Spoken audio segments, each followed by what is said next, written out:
Hello and welcome back to the Shifting Realm. So much has happened in such a short period of time. We have moved on and beyond the excitement that was the village of Coria, leaving bags of snake where they belong in our past. And as we have escaped the valley, the village of Coria, we step out of a tree. That's right.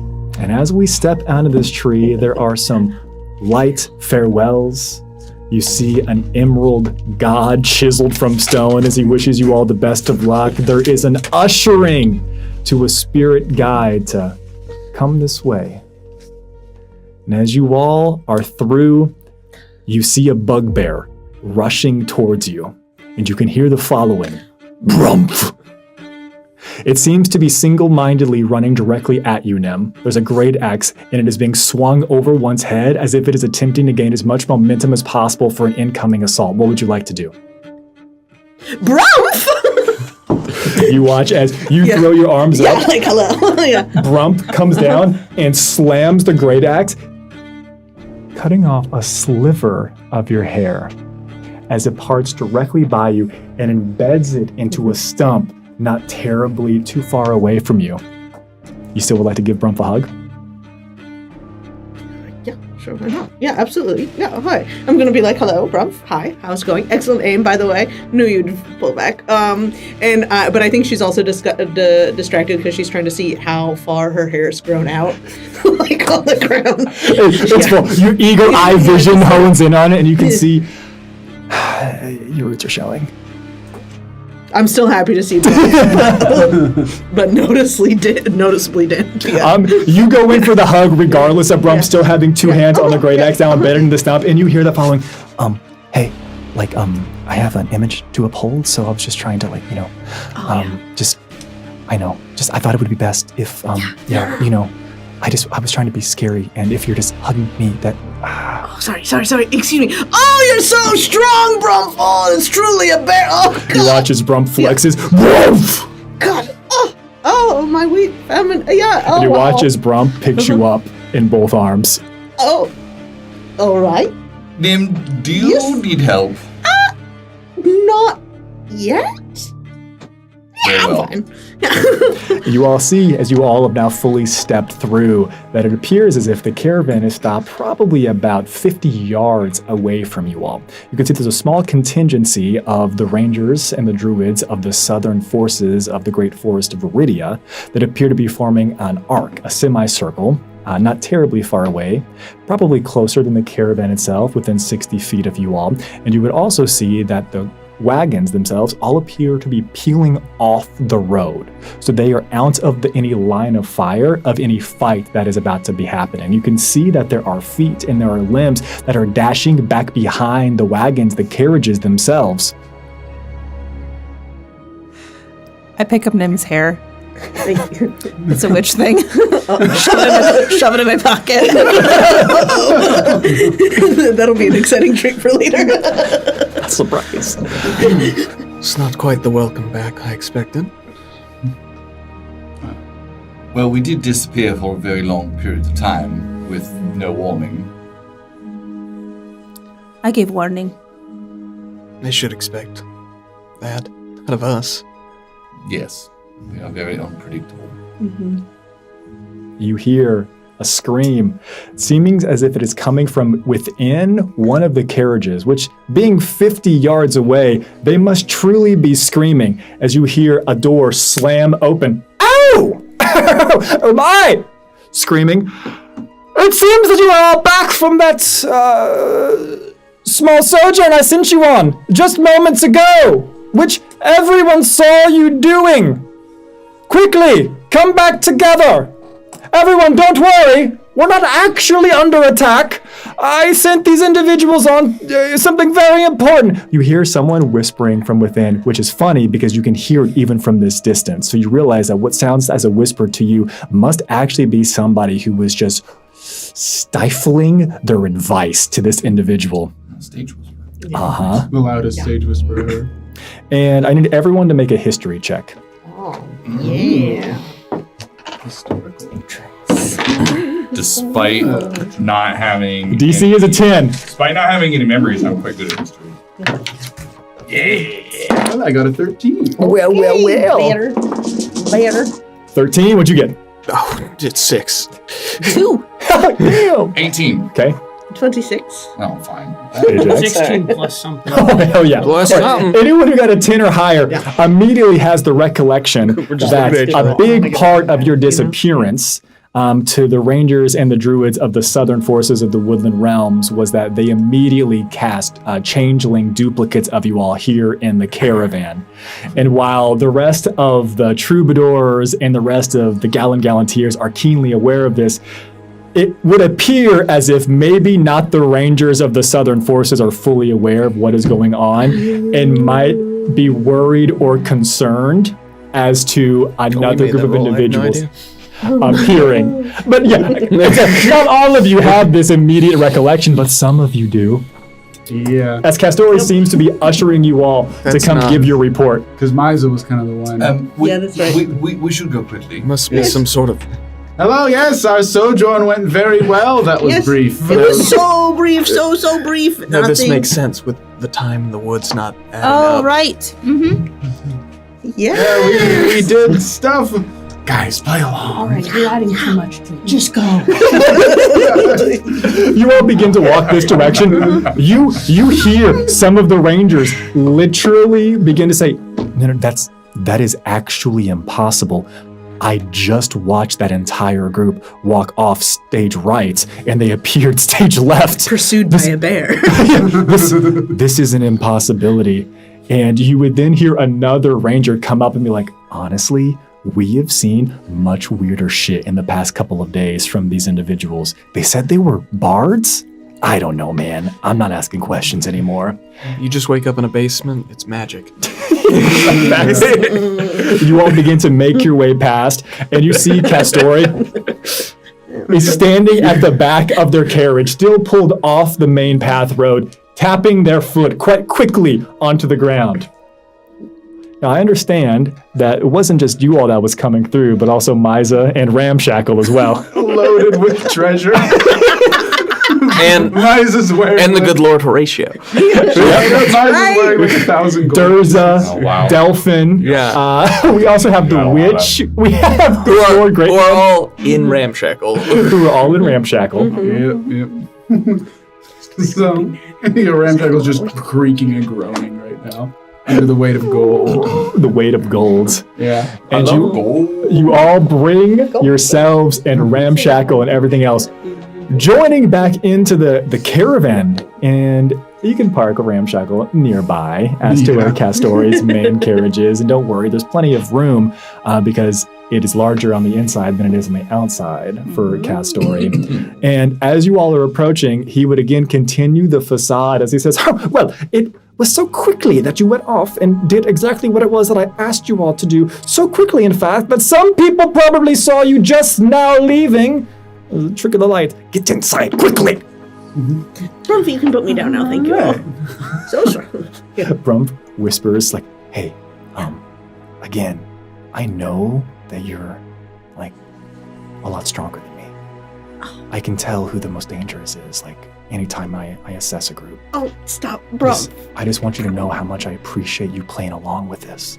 Oh, yeah, no, I understand. Reputation is important. And for the record, you terrify me, Brump. Absolutely. So years. As he sits you down. Yeah. I think Jabanu's kind of leaning on his staff and hobbling in a little bit. All right, Castore. Check us out. Look at all these. Everyone comes inside. Yeah, absolutely. Going inside, I'm gonna reach into the jacket. Yep, just watch the door. Make sure nobody's listening. Don't want to put him down.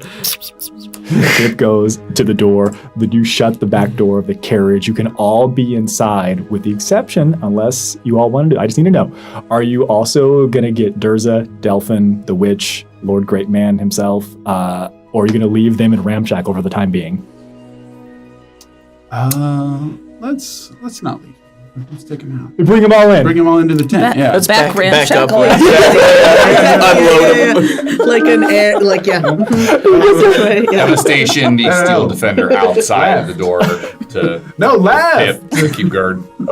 You gotta turn towards the side. You want to like- disappear. Maiza looks back at you top and is still just defending. shakes her head as you're giving instructions. You back the carriages up to one another, and there's a little bit of a gap there. They see each other coming through. And somebody's walking through, actually the exact same ranger from earlier. Was it? Do you recognize that person? Absolutely not. But again, I've told you, let's stop asking questions. This is the weirdest detail I have ever been on. And they continue going about their business as a chest of gold and jewels falls out the back of Ramshackle. And as all these people get out, they hear faintly in the distance. And there's a Delphin, Crowley Rimnalis, as well as the witch are all going to be with you all in Castore's wagon. And Castore would speak and say the following. Well, interesting. Before I ask too many questions, is there anything you want to say to me? Hi. Anything else? Missed you. Right. Anything else? Everyone's okay. That's important. But It seems anything like, else? It seems like there's something that you are looking for us to say. So why don't you go ahead and tell us what it is? Weren't expecting it to be quite such a long trip, and we are sorry for any inconvenience that it may have caused. Amazing, incredible. I am not sorry. I'm not either. We did nothing wrong. Enoch, we're sorry for the inconvenience. It's not like never mind. I didn't say it. You get it. Yeah, exactly. Right. Let the record show that I refuse to apologize. I just thought you could handle it. He takes a small piece of paper, begins to write something down. He rolls it up, and he says, I believe you know what to do with this. What? A port of some kind. I'm sure you have one. What were you saying? I said I just thought you could handle it. Oh, I certainly did handle it. Enoch takes the paper and just shoves it into his mouth. Yes. He How does it actually did taste? Enoch. No. Tastes like paper. How do you know what paper? Like that. Yeah. Well, It's all not a right. full then. sheet. It was quite long. Well, now that we have the formalities out of the way, the next actually most pressing thing before I hear your update. Ajax, I've missed you. How did they treat you? I'll side-eye Nim. I hope nothing terrible happened while you were away. Snakes. Lots and lots of snakes. I'll side-eye Nim again, but you can't see that because it's a mask. You could feel it. You can Yeah. You'll have to tell me all about these snakes tonight. Does sound reasonable to you? You have something else to do? No. Very well. Side-eye again. I see we have some new guest with us. Would you all like to catch me up to speed? And exactly what has transpired over the past several days since you went traipsing through the woods, never to return?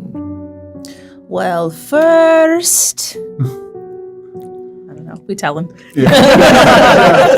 Are there any key things that you really want to highlight, or are there any key things that you want to remove from your retelling of this? I wouldn't mind if we maybe glossed over a certain snacking incident. Perhaps The bird, of course. the bird. The bird. That's actually the one I was going to gloss over. And maybe we're vague on who exactly helped us. We don't give any names or anything. But just say there were some forest sages that lent us their aid, something like that. Interesting. I don't need to probably. Well, actually, Enoch's probably not going to be saying that much overall, but definitely not saying the whole part about ending the world. A big thing. You glaze over that. Yeah, we Yeah. gloss over that. Yeah. Makes sense. Sure. Yeah. Anything else that you want to remove or to highlight? Things that are important? I just want to confirm. I'm not really fishing for anything, There's but probably a portal Yeah. to the Feywild And over the- there now. Oh, that's true. Oh, yeah, that's a good one. And that the pathways of the woods are probably better. We fixed it. We Oh, fixed yeah. it. Like, Don't yeah. worry, we did it. Don't worry. No, but yeah, maybe trust but verify. but we think it's good. Love it. All right. The general recounting of this seems to go over quite well. One thing that I will say is very obvious. Delphin and Durza don't really participate a ton in the retelling of this tale, but it also feels very much like the reopening of a wound, as you've now been essentially told to retell the story in front of them again, and they kind of have to experience it. So that hurts them a little bit, but it's not in a way they can't handle. It's obvious to you all.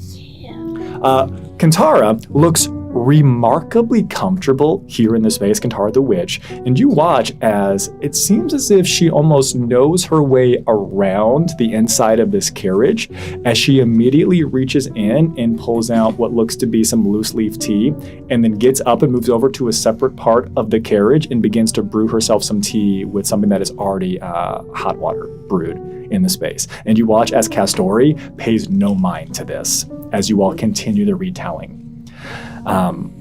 Crowley, Mr. Ramnally's Lord Great Man himself, looks like he is waiting for either an introduction, an acknowledgement, some type of cue, pomp, and circumstance, which has not happened from the moment you all arrived.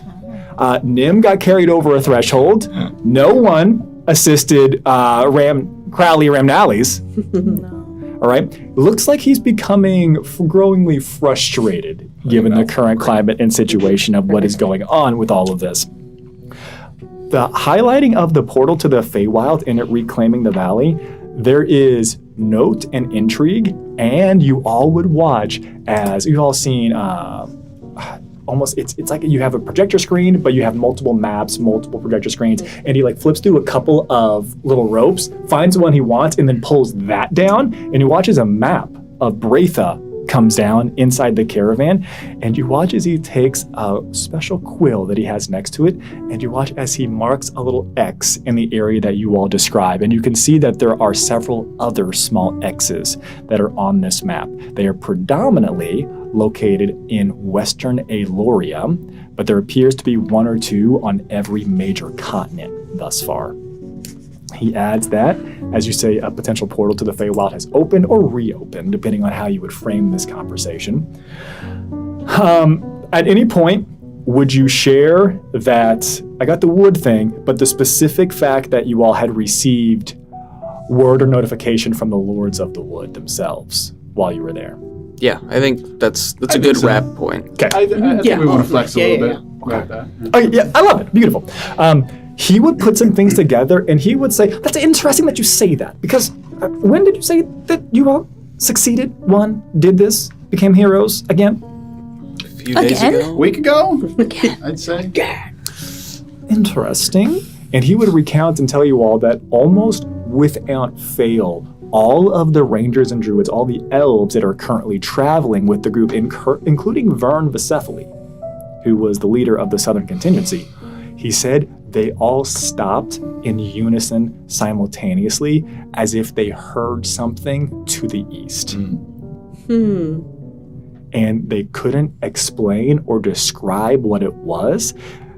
Whenever they tried to have the conversation in Elven, they said that the best way to describe it was it sounded as though the woods were waking up again. And for the past couple of days, they said that they were able to breathe easier. And it's only been growing more and more sound in that feeling, though they haven't received any word themselves from the Lords of the Wood at this point. Oh, Castori, did we get any word back about our permission to move through the forest? Oh, well, actually Vern is leading us himself. Oh. We have a guide all the way up to and towards Elder Tree, which is really on the way. We were going to be going there anyway, but if he wants to come with us, that is fine in his decision. Wonderful. This is great. Fantastic. Sure. Durza and Delphin, in maybe not in unison, but in connections, would say something around the following, explaining that they plan to travel to Elder Tree and ask permission. I will say this, the manner in which Durza and Delphin speak to Castori in this space, it feels a little bit archaic and out of place. Not because they themselves are from a different time, but they are from a line and a lineage that has been so remarkably off the grid and insular for 200 years. Homeschool vibes. That the way they speak, and for the first time, hearing someone like Castori speak compared to Durza and Delphin, especially to Nim, probably. I guess officially Jabanu, but Joanna, you were surrounded with long-lived folks, a little bit different. It really sounds like there is a 200-year linguistical gap between these individuals who were speaking. And they ask very formal permission to stay with the carriage, with the caravan. They will make themselves useful. They will do whatever it is they can until they travel to Elder Tree. And Castori would be like, of course, yeah, you barely have to ask. If you're friends with these individuals, you're good enough for me. Anything else? Hey, just a quick question. Do you know where Alvin is? Oh. Alvin has been of a single mind since you all disappeared. And it's funny you say that. Alvin, yes, but I didn't want to be the one who had to break this news to you. But I feel it is better that I tell you before, well, you see for yourselves. I would look into some private security as soon as I possibly can. I would be able to offer you some type of assistance, but to be quite honest with you all, I fear this individual. I fear their wrath. Alvin? Karnath is who I speak of. What? What? Wounded. To the core. Oh, no. Oh, God. Oh, no. You've heard Conrad's feelings. I see that you all struggle to apologize to me. I would start practicing your apology to Karnath post-haste. Okay, well, Not if again. if you see Alvin before we do, can you just warn him? Because I don't want him to... I just want to give him fair warning. We have another great man with us. I just want Alvin to know ahead of time. And also Icarus is gone. It's important to note that, in fact, Crowley Remnali's Horatio von Avitus VI is in the room. And then I say that, I'm like, by the way, this is Crowley. No, name's Crowley Remnali, Horatio von Avitus VI. Actually, Pleasure to make your acquaintance. Castori here is probably the one who will be able to catch you up on what you've missed the most. This is your solicitor that you wanted to connect me with. Oh no, sorry, that's an archaic, expert in inheritance law. But no, I was taken yeah. to all of you told me that solicitation was legal. Well, my good boy. Well, Everything's actually, legal you if just you need to have be the right permitted friends. correctly. Yeah. So, And Castori, you'll be able to help our friend here, I'm sure. Castori says the following. I was told that you all brought jewels and baubles and treasures galore, and yet you brought me this? Who told you that? I believe it was the clinking and the clanking as the carriage was backing up to my wagon. Oh no, I've modified my armor. I do not clink and clank anymore when I move around. Am I to understand you expect payment? Crowley speaks up. Well, it seems as if there seems to be some misunderstanding of who's in charge here in this space. I'd say so. Yeah. I'm just say to Crowley, sit down. Come again. Yeah. You do better to speak to me that way. We just saved you from. If it wasn't for us, you'd still be a statue at a demiplane. What are you? Are you not wishing to be paid for your and we service? collapsed it. You would be totally dead. Oh yeah. Well, I clearly am not dead. Yes, thanks to us, yes. Well, you were just doing the right thing. You couldn't let someone as important as me die. I didn't know that you were anything other than a statue, to be very honest. I'm just gonna be like, yeah. I'm just gonna wave him off, and I'm gonna say a cast story. I'm gonna be like, yeah, we got some treasure. However, yes, Jabanu has a ruby to deliver. I do strive to preserve life. So once I found out that you were in fact a person, I would have tried to save you. You watch as Castori, who is just watching this exchange with Horatio, and you all go over. You watch as someone who is well learned and educated in dealing with these types of people with a true gift, as a devilish plan is hatching upon Castori's face, and you can watch as his smile curls in and on itself several times over, and he says, "Oh my! Did you say your name again? I just want to hear it." Crowley says, Oh, finally, someone, a man of sense. His name's Horatio. Castori says, "To be honest, I just couldn't believe that I was hearing that name here, personally, in the flesh. I'm pulling out one of the think..." grapes from my jacket from behind him, and I'm like, Seeing you here, now, in this space, I realize you seem to be someone who needs private security. I'll put my best person on this. Brumph! You hear brumph from outside as the door opens. Brumph comes in, and by coming in, I literally mean like the door opens and like the top of his body kind of like peers up into the space. Are you really sure? Brumph, wow, this is serious. Brumph cracks his neck. And Horatio says, Oh, well, yes. You can never be too safe, even in large groups like this. This is my private security. "Yes, of course. This is exactly who I think you should be watched over. They will be able to take you to private quarters. They will stay with you 24/7. You will not want for anything. And I can assure you that these individuals here, they will not disturb you unless you wish to be disturbed. Isn't that right, everyone?" Yes, Of course. Castore. Of course, yeah. gladly. A person of this station requires privacy. I apologize, your liege. Don't oversell it. Nim, Yes. I know why Karnath won't be mad at us. It's because the brace, The necklace. the necklace. Yes, absolutely. Wonderful. We'll do that, and it'll be so good. Yeah, for sure. It'll fix it. Horatio stands up, begins to make their way out of the carriage. And as he's leaving, he does turn around and say the following. Well, regardless of this tense encounter that we've had where some individuals have forgotten their place, forgotten their manners, I'm a man of my word. I will ensure that the boons you have requested are to be repaid in full upon my arrival to Arcaeth. Taps. I'll call upon this solicitor of yours. Wonderful. Fantastic. If they're as good as you say, well, I have no fear that I will be back at the head of the family soon enough. I look forward to hearing all about it. We're gonna take everything away from Great Man 1. I do give him the bow as he's getting to leave. That's more like it. Just like my construct back home. So do you do that for everyone that you And he leaves. It is the case that he is our social better, and certain decorum is required. No.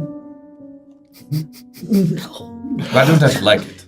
The rules are rules. You probably finished telling a little bit of the stuff that you had forgotten or left out. It gets comfortable enough here in the space, but it's tense. You've been away for not that long in reality, but you've lived a lot in the time that you've been away from the caravan. And so there's an attempt to settle back down. Kantara is the one that is pouring all of you tea here in the space, and you watch as whether or not they've been introduced, you watch as Castori says, yes, thank you, Kantara. I appreciate this. You know each other. Oh, well, it was in past life, yes. Which past life? 2 ago, in fact. 2 lives ago. Pours you all tea. Kantara sits back down.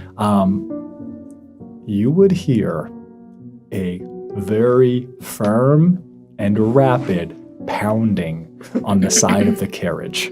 Does it sound smaller than us? It actually doesn't. It sounds like a medium-sized human knock. Whatever that sounds like. I'm looking for Pip. You hear frantic squeaking from outside the door. Fine, I'll check it. I go outside. And you open the door, and you would see it is Alvin. And Alvin looks... Frazzled for Alvin is just like the most minor of disheveling. Like there is a single hair out of place that swoops directly into their forehead. Yeah, exactly. Instead of being appropriately in there. And Alvin would say, I was looking for my lord. Where's Lord Icarus? He's not here. About that. He's not dead. He was summoned for some sort of test. Poofed away by some wizards. Yeah. We're going to meet him in a couple of months. You can watch as Alvin keeps... It looks like they're looking over their shoulder, kind of haphazardly. What are you looking for? Not what, but who? Listen, we got something to tell ya. We found another great man and we brought him here. He stiffens as if it is a learned response that he can't turn off as he goes back to that part of his mind palace where he needs to be at attention, appropriately so. Then it breaks. Why would you do such a thing? We weren't trying to. It was just a statue, and it just happened to be. But once we figured, he has a primary claim, so why not introduce a little disruption to the foundation of that house, if you know what I mean? Alvin needs a little foundation to work off of. He has no idea what just happened. We tell him. Yeah. I was always thinking in my head, somebody's hand reaches out. You're the one who's opened the door. You grab Alvin by the scruff. You pull Alvin inside. exactly. You do a second retelling of this. I think I gesture. I want to be gentle. I've got a high enough insight where I see Alvin's very upset. Alvin is upset. Even from within the carriage, Alvin continues to look around, and generally in the same direction every single time. And you all probably spin this tale for another 5 or 10 minutes. Alvin is absorbing all of this, and you are truly shocking and amazing. And it seems as if Alvin has forgotten about the travesty that's been done here of a second great man. But then they have a realization, and then you watch as, there was something I was coming to tell all of you. I was coming to warn Icarus first, my lord. But if he is not here, as you have said, you should be wary of Karnath. He is quite cross. You're the second person to tell us this. And you'll be the person to deliver us there, then. Well, I don't know who I take orders from now. You don't. You are your own person. That's what my lord used to say. Mm-hmm. Just last week. Yeah, it's been a matter of weeks, Alvin. He'll say it again soon. I hope. Do you think he will truly come back to us? I do. I don't think know. so too. Alvin, I know that it can be frightening to all of a sudden have free will bestowed upon you. So I will give you orders if you would like. Don't take that offer. I don't know who I am without guidance and direction. Brother, I know exactly what that's all about. Enoch's gonna start a cult. Yeah, if I recall, I actually think Icarus left instructions that in the event of his absence, you were to take orders from Enoch. Actually, yeah. I don't think Enoch has the best track record for making decisions, Jabanu. Well, I think maybe it'd be a great learning opportunity for Enoch. What a thing that you think. You didn't talk about me like I'm not here. I'm standing right here. Sorry, it was a whole... Castori looks to Ajax. I've only known you all for a couple months, and most of you don't make good decisions. And by most of you, I mean all of you. Right. Yes, sister. I remember your decisions.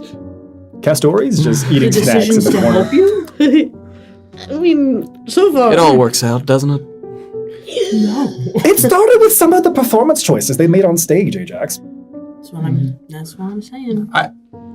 I just don't mean to start a terse situation. But. Yes, what? There was no but. Oh. I don't know, your intonation. Strife makes me uncomfortable. Oh.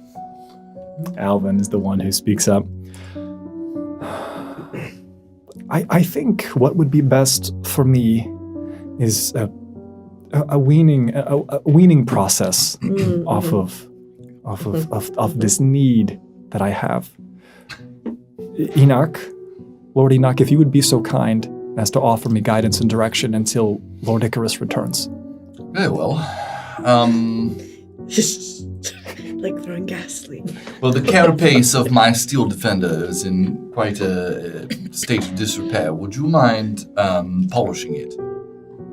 Of course, my lord. Yes. It is made out of a durable material, but still prone to corrosion if not properly taken care of. And he hands him like a rag and like a bottle of wax. Seamless. Alvin, the steel defender is outside the carriage. He takes the stuff and he begins to step outside the carriage. And as he's about to shut the door, he would turn around and say, Lord Enoch, what time do you enjoy your nightly shoulder rubs and warm milk? It's something Lord Icarus was quite fond of. Wait. This is information that I did not wish to have. But I did. I thank you. What else did? Yeah, what else? What else did Lord Icarus find comforting so that we Recently, might I had taken to welcome him putting back? cinnamon on top of the milk. But not too much, though, right? Because It was overpowering, he said. Did he tell you? No. I just had an intuition. A sensitive palate. Yes. True, yes. yes. All great wizards have them. It's so He true. said it was too spicy, but it's not even spicy.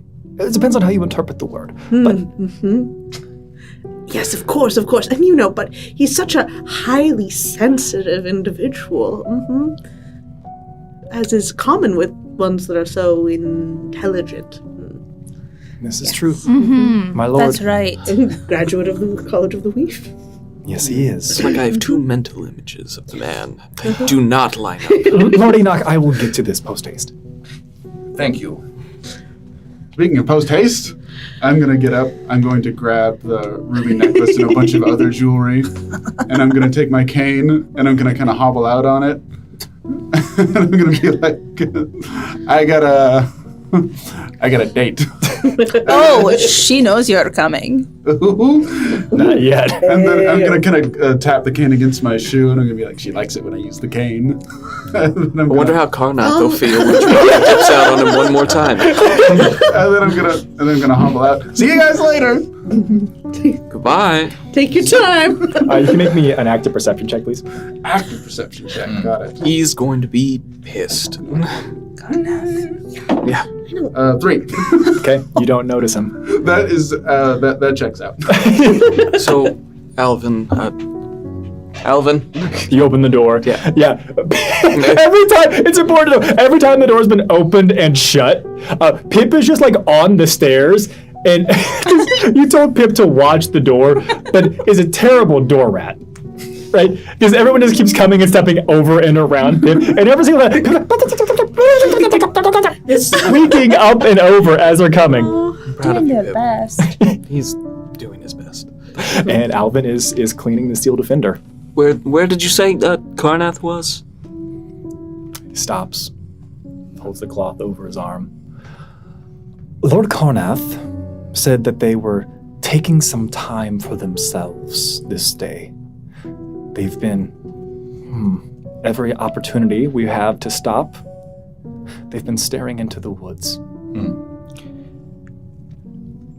That's really sad.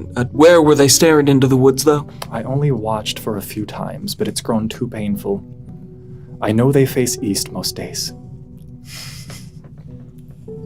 Other things have happened Alvin? east. You're being very poetic with your wording, and I can tell Icarus has had an impact on your life. Point in a direction for Do me. you think I've had an impact on Lord Icarus's life? Point He in a spoke of direction. you often.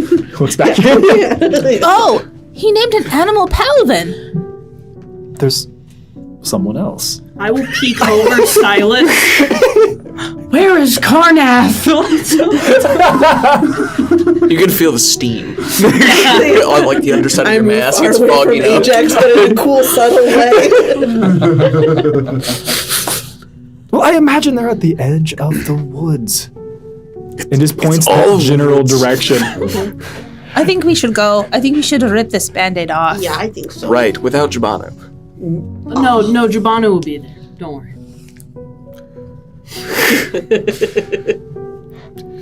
He said he was busy. I tried to tell him. Wait, I think Jabanu's going to have a date. I'll just take off my mask and it's Jabanu looking back at you. Whoa. And Alvin, dangerous as well as mask to wear. Castori, would essentially, Castori would probably be like, well, I feel like I've heard enough, given your recent updates. I also think that enough time has passed that we're not going to have to worry too terribly much about the other yous appearing. I sent individuals off into the woods to go find them immediately upon your arrival back. I will point them out to you. You should give them thanks when you give the opportunity. They've done a stellar job, in fact. Oh no. Okay. Us. Oh, yes, of course. You disappeared without a trace. We had to fill the role, so to say. The show must go on. Yes. I wonder what they got up to. Oh, they did everything that I think you all would have done. It took some artistic and creative liberties with each of you.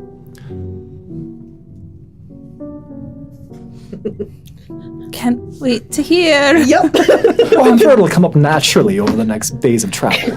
Yippee. Lovely.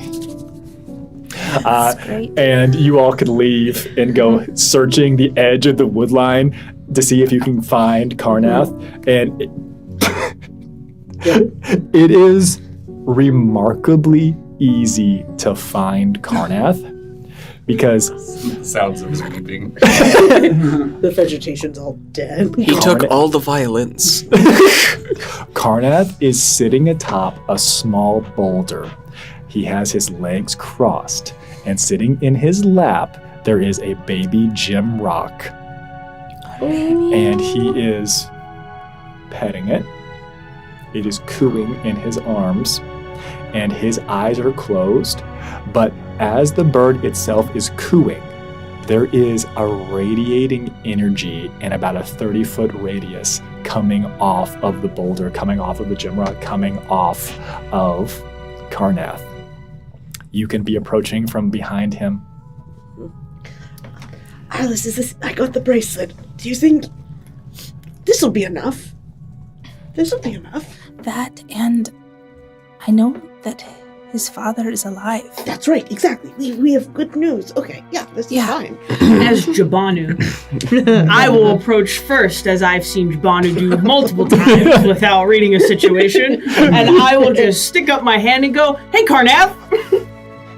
There's a clearing of the throat. Hey, Karnath, as Jabanu. Oh, this could be a major play. The 30-foot aura immediately disappears. And in the place of the cooing, you can just hear leaves rustling on the wind. And even the wind itself dies down for a moment. Well, hello there. Is that you, Jabanu? I haven't heard your voice in so long. Yeah, it's us, Karnath.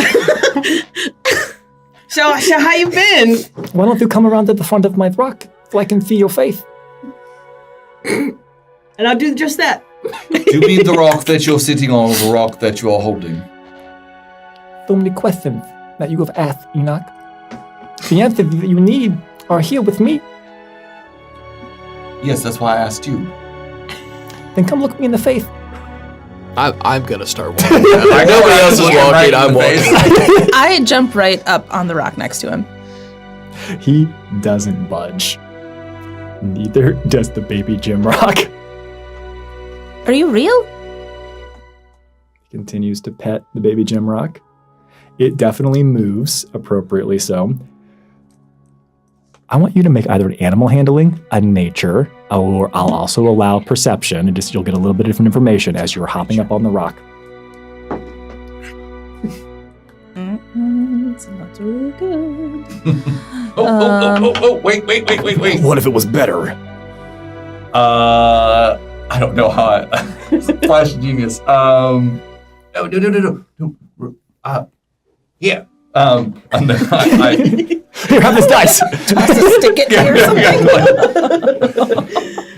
I pull out a piece of food.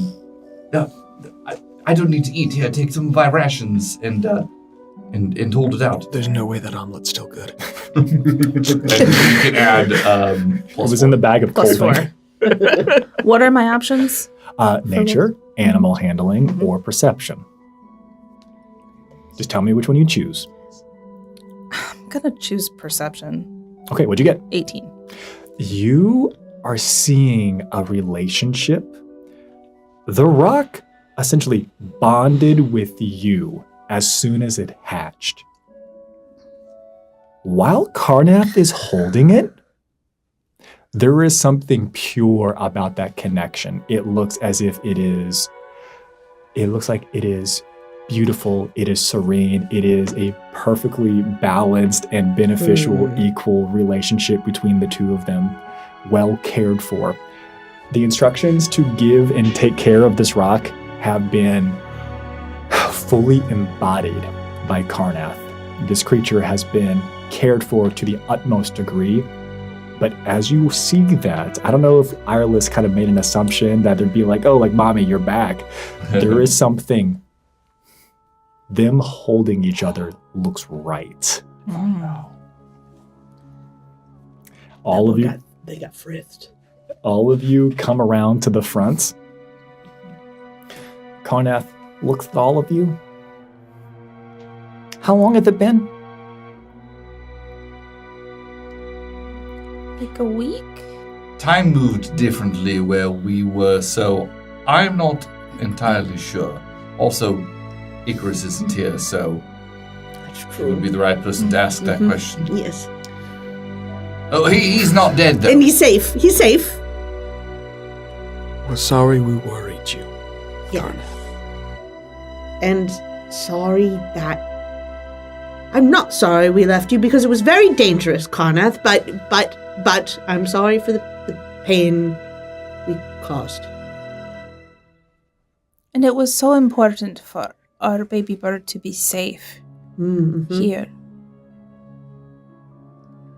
Jabanu, I never heard you be so quiet. I'm just trying out this to let everybody else speak first. Make sure you write that down, that I'm trying that. I can't. I need everyone to make an insight roll for me, please. No, that's the thing I'm not good at. The DC here is 16. Pass. Pass. People skills. My only weakness. Yeah. Oh no. Fail. Wait, I just gotta make sure it's not more than a -1. Sorry, one second. I got a 1. Super fail. Ooh. Oh, pass. Pass. Not a natural one. Okay. For those of you that pass, as you are looking at Karnath sitting on this rock, and most individuals seem to be offering up apologies. Sorry we left you, like we feel bad about this, or whatever iterations of the words that you said.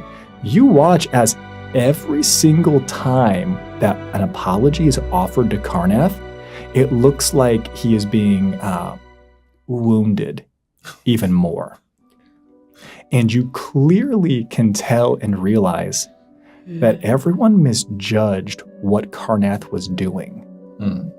Everyone used a rational thought, essentially, and thought that Karnath was pissed at you all for leaving or abandoning him. Those of you who passed, you realized Karnath's not mad at all of you. Karnath's mad at himself for not going with you that night and not being there to protect you all and keep you all safe. And as you all are having this some of you are having this joint realization, Karnath would begin to cry. And Karnath would say, "What are you talking about? I missed you all so much. I was supposed to be there. You all left out there, and I should have been there to protect you. You all were gone for so long. I'm so sorry that I let you all down again." I want to pick up like an acorn off the ground, and Of I which just there are want to. plenty. Yeah, I just want to huck it at Karnath. What? What are you doing? Why did you do that to me? Karnath, I was trying to apologize. you're not a fighter. But we need you. Someone ain't going at you. We need you now. Well, I'm right here. What are you talking about? See there. That's what I need. I have really good news for you. What do you mean? I got the best news on every day. You all are back. No, we have really good news for you. Well, how did it get any better? Are there more of you now? Oh, no. More or less. We did bring more people with us than we left with, but some of them I don't like very much. Well, that's probably just because you haven't found some type of connection with them. Have you Your tried dad talking is about their alive. interests? No, I have not. Because I don't care. He looks like he's been flipped off. I'm so sorry. I feel like I just heard something over here. Yes, you should listen to her. Your dad is alive. Well, what do you mean my dad is alive? Then I knew my dad was alive the whole time. What? Well, I didn't really know it, but, like, I thought it.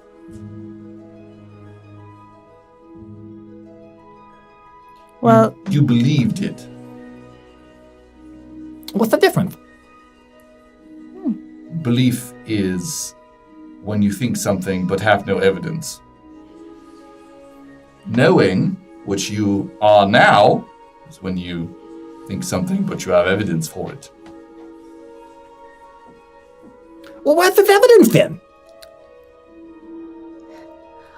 in my head. So it sounds like it's something that you know. Also, we have something Yes, for you. exactly. We have something for you. Yes, here's a bracelet, Connor. It's some type of like Hold it out. dadding dead bracelet. What is it? Where did we get the post bracelet from? I don't remember. Like, I remember I have it. It was very important for us to give it to you. Mm-hmm. Yes. Crucial importance. From Korea. Yes. Right. And I think Give that's it. also Yeah. when we would like Yeah. probably tell him like the whole Yeah. story of what we were doing while we were gone. Yeah. Mm-hmm. This is the horn medallion? Yes. Yes. The remarkably fine horn. This medallion. is No, not, what this is it? Yeah. This is not the remarkably fine horn medallion. It was a necklace. Yes. Right. A Oh, necklace yes. that was given by Alderock. Yes. That Yep. he was told that he was given it by Yeah. Sarah Yep. and Tristarum. And we would Yes. see Karnath first. Yes. Yeah. Yes. Mm-hmm. And Yes. as you fully unveil it and Yes. give this to him, he would then say the following. Where did you all get this from? Aldera? A wizard popped out of a hole and gave it to us. He's the one, Icarus's teacher. yeah, the one who took Icarus. Yeah. It was really weird. Yes, Jabanu. Oh, you said Alderac? Mm-hmm. I call him Aldi. Oh, you know him, and you're close. He was one of my dad's best friends. Mm. Who exactly is your father? You watch as he's putting the necklace on, and as he's putting the necklace on, the same infinity of stars seems to light up and illuminate within his eyes. There is a depth there. There is something that you feel as if you were to dive within them, you could swim beyond the cosmos, and it flashes for a brief moment and then fades back. Did you see that, Nip? Yeah, this was beautiful. I mean, it's a pretty nice necklace.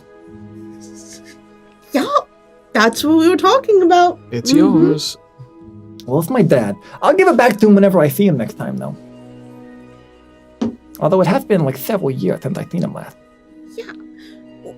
Well, it is very important that we find him because of the other pieces of information that Alderop told us Yes. about the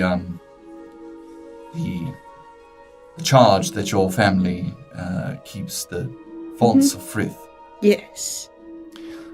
My dad always said that he was going to tell me about it whenever I got a little bit older. He said it was too much for me to handle and manage, but then he went up and disappeared, so I feel like I am You're ready? underinformed about most of these things. That is right on track with what I expected. Yes.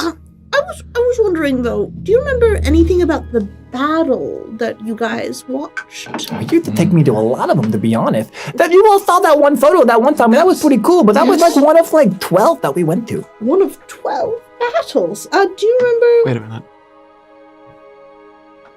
No, it's fine. where anything about the land around?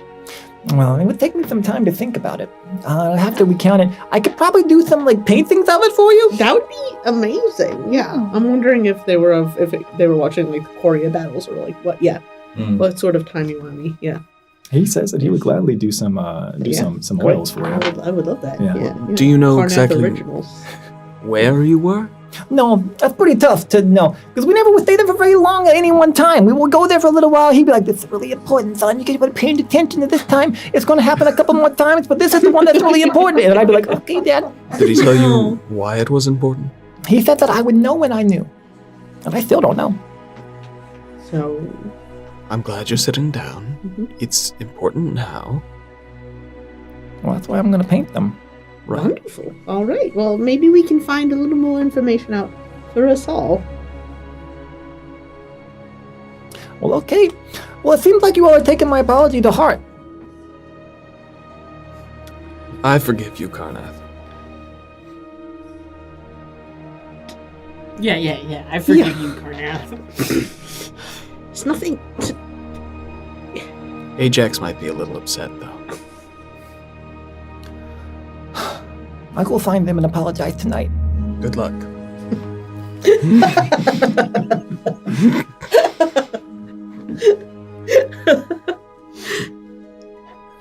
And you all could wrap up this conversation realizing that you all were never in any threat from Karnath, but in fact, Karnath was in the greatest threat from himself. Forever and always, more likely than not. Now, we'll fast track a little bit of stuff. Now, there are a number of other individuals that are here in this, and we'll get to all the things that some things have already started. But I want to paint the scene. I want to paint the scene as to what you all can expect over the next couple of days. From the point where you all have rejoined the caravan, you have about 16 days worth of travel to make it to the Archaeith High Road. All right. Now, how this is going to work, we're not going to do like full on, like day by day. We don't have that kind of time. Aww. Right. I know.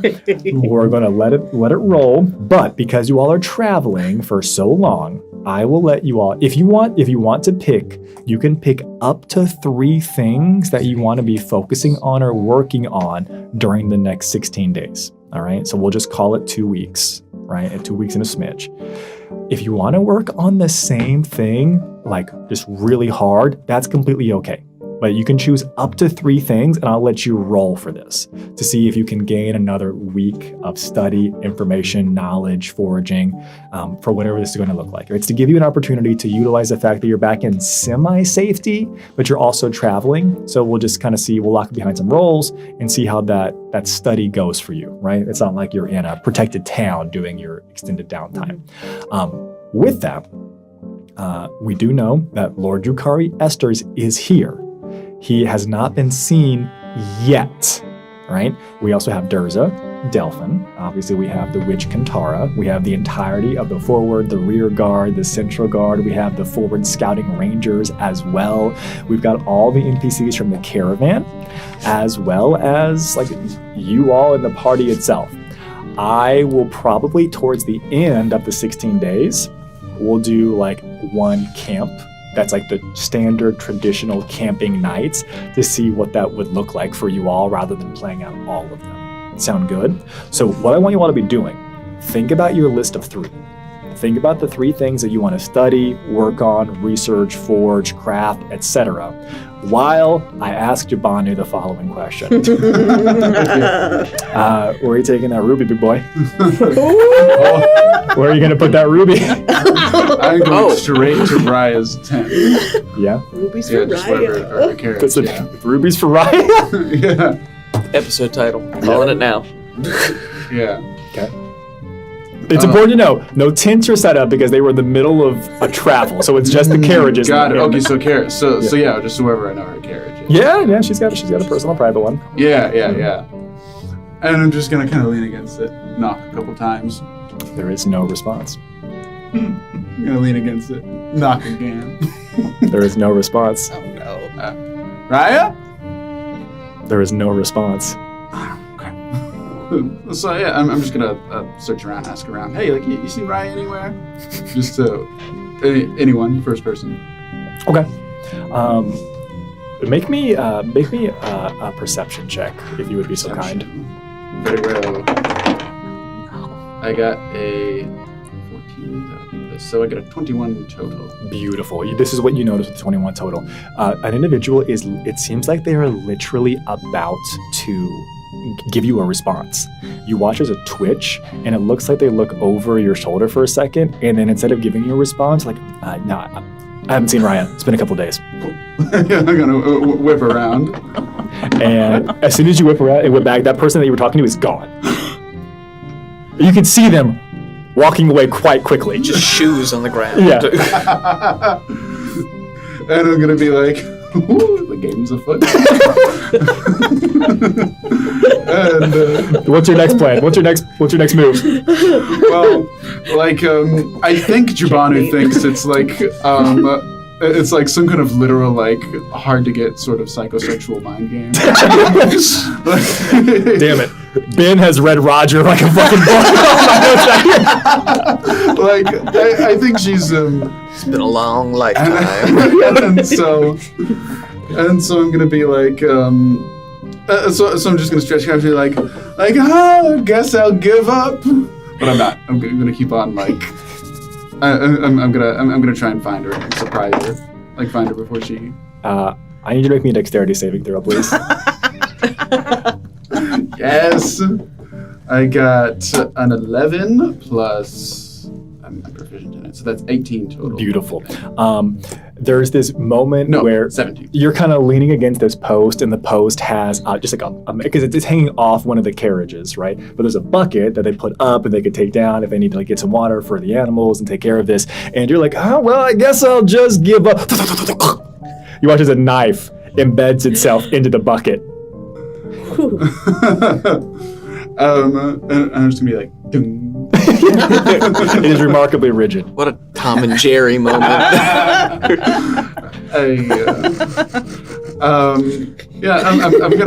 gonna take it. Just kind of toss it up and catch it. Mm-hmm.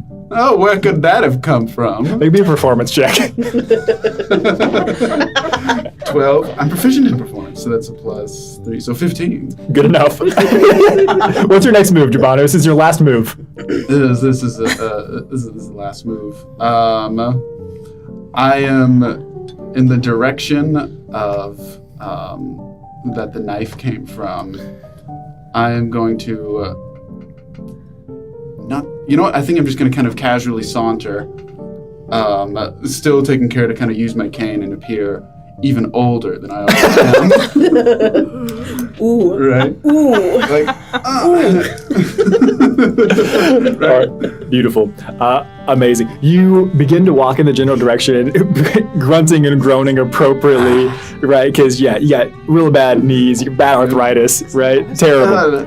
Not as spry as I used to be. And it leads you a little bit off the main road, in the main side road, if you will. And it looks like there's, it must have come from behind a couple of bushes, like a couple of trees.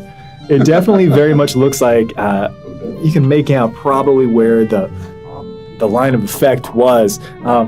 Really quick, I just want you to make me an investigation check as you're perusing and making your way through this. 6. You are proceeding as you're passing through some of the bushes.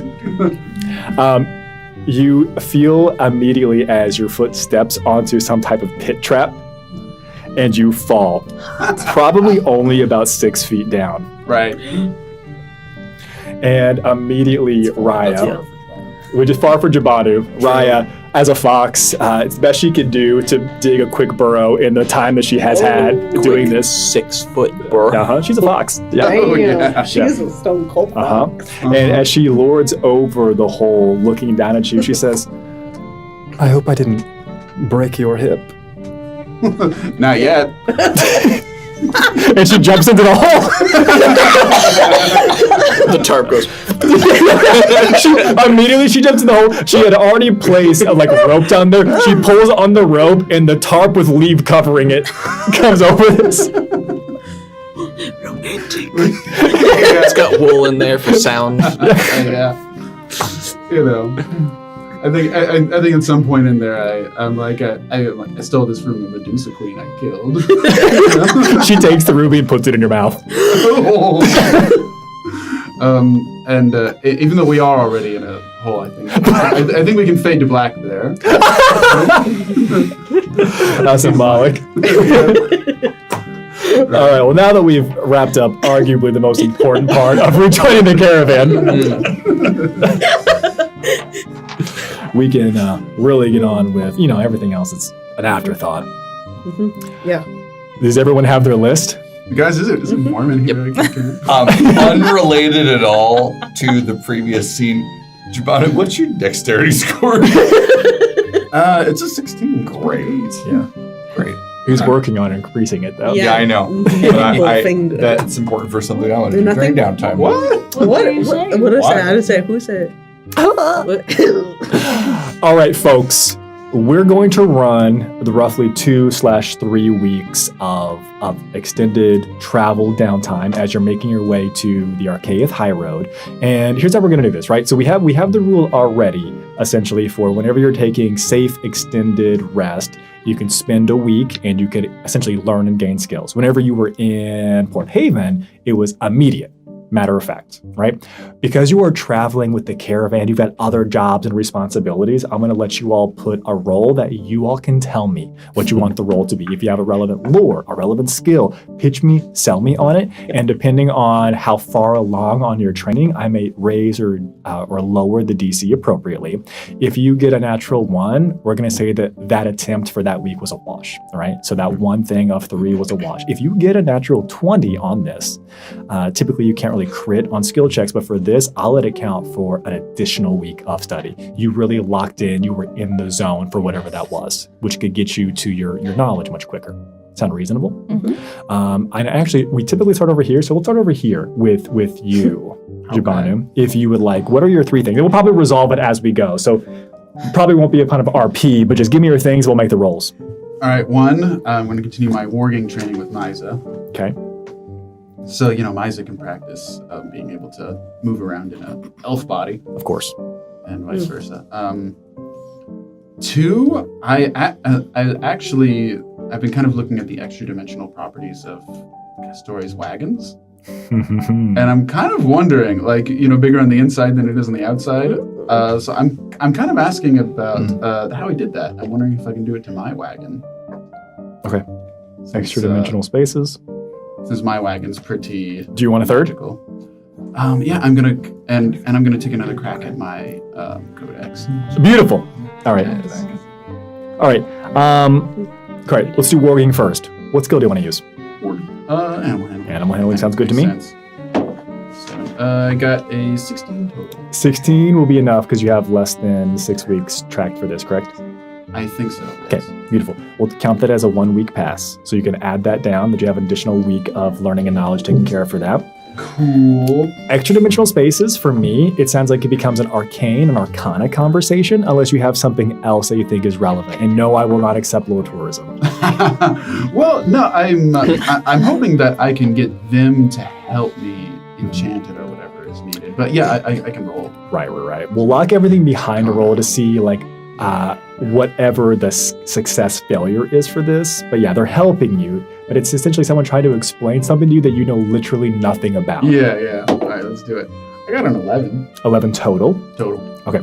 Well, go ahead and mark down that because it's the first time, the first one is easy. 10 plus however many weeks of your knowledge or skill you have in that. You had 0, so we set that at 10. You have a week that you've started this. It can become increasingly more difficult as we go on, right? And it's still always going to be 10 minus your int score. And you need to track this yourself on your character sheet. Got it. Okay. Codex. All right. Just the big one. Codex. I got a 4 on the dice. Less than 10. Because I think investigation makes the most sense. History could be argued, but either way, I think they both come in less than 10, right? Yes. Okay. Which is frustrating because it's not the first time you've tried this. Yeah, exactly. Yeah. But I think there's some kind of mental block there. A mental block, yes. Maybe it's challenging to go back into a different aspect, a different time in your life, but also I can't imagine Jabanu not being a true Jabanu in this moment where like, man, the person who put this together, brilliant. How could I ever hope to solve? So somehow it's flattering that you're failing. Yeah. All right, beautiful. I got a 1, and a fail. Awesome. All right, Ajax. Nothing. I'm just helping around the caravan. Just helping. Where do you think you spend most of your time in the caravan, Ajax? If you've got nothing you're up to, I think it's time you help me prep something. Okay. Will it come up in yours? Yeah. Okay. Awesome. All right. You get sucked into whatever it is Silas has cooking up. It's not quite party planning, but Not quite. Uh-oh. All right, Nim. Great. Okay, I have my 3 things. I would love to take a closer look at that creepy book we found. It's a creepy book, yeah. It's a creepy book. Creepy book. The creepy book is like, yeah, it's like right up my alley. Yeah. Okay, so that, then I would love to work with Karnath. And You'd love that. yeah, on the portraits or on the paintings. Uh-oh. It's a good choice. I'm scared. And then this is my final stretch goal is I want to take some time with the blood I have from Kennedy Okay. and my lore in ritual construction and syntax. And I want to see if if I can start working on a ritual to use that blood to locate him, like with triangulation on ley lines. Developing Interesting. How many weeks of successful study do you have on like the ley line stuff and the ritual magic? Ritual magic, I think, is a complete lore. Okay. Ley line stuff, I think, I've kind of been doing it throughout, but but that week in Korea, was the first time I think I really rolled for it. Relatively new, but it's built upon the ritual established understanding. Okay. Yeah. I'm just trying to set in my mind. Yeah. Uh-huh. Okay. But I have been tracking since Port Haven. I've been with the nests and stuff. It's so. true. Okay. Let's do the creepy book first. Yay! And again, my natural terrain. I'll challenge you here. Yeah. Okay. Rather than making a roll per se, would you perchance like to simply identify it? I would love to identify it. Yes. Okay. Uh-huh. What I'll do, identify oftentimes gives you essentially everything that you need. However, this one is going to be a smidge more complicated, which all things should be, right? Absolutely. That's my motto. More complicated, more better. Yes. Always more complicated. This, all the time. you identify it. Yeah. It is quite clearly, a tome of leadership and influence. Wow. It is a tome that, upon reading for a set period of time, it will allow you to increase your charisma score by 2 points. Now, the thing that is different in our setting, which arguably lots of people have homebrewed this and ruled this themselves, it has very similar creation mythos, development history as to the Slayer's grimoires. So this is going to get a little bit wild, but stay with me on this. There's a lot of ways for high-level spellcasters to extend their lives indefinitely. And some of them who go the more nefarious routes might prefer to explore lichdom and what that looks like to have phylacteries made of various things. Other individuals believe that the true highest calling is teaching. And they will essentially, they would have when the technology still existed, would essentially bind themselves fully, soul, into a tome itself. Just so that they can impart knowledge and wisdom onto other individuals. So not only is this a tome that will increase your skills and stats, but you have to spend time with the book. You have to spend time with the person. You have to hear them. You have to listen to them. They're going to lecture and workshop. They've been waiting arguably for decades, if not centuries, to be found by the next person they can impart this wisdom onto. Wow, what's their name? interestingly enough. True name. No. That would be a big problem. That would be a very big problem. I have to ask you this question. Yeah. You get all of this through identification, Yeah. but it clearly has almost like a gate or a lock upon activating. Mm-hmm. You ever taken like a LinkedIn Learning or like an online training module, and they always have like the summary about this course, and it's like, click here to start the course. There is a little bit of information, like the information you most want on the other side of I don't know, a knowledge gate.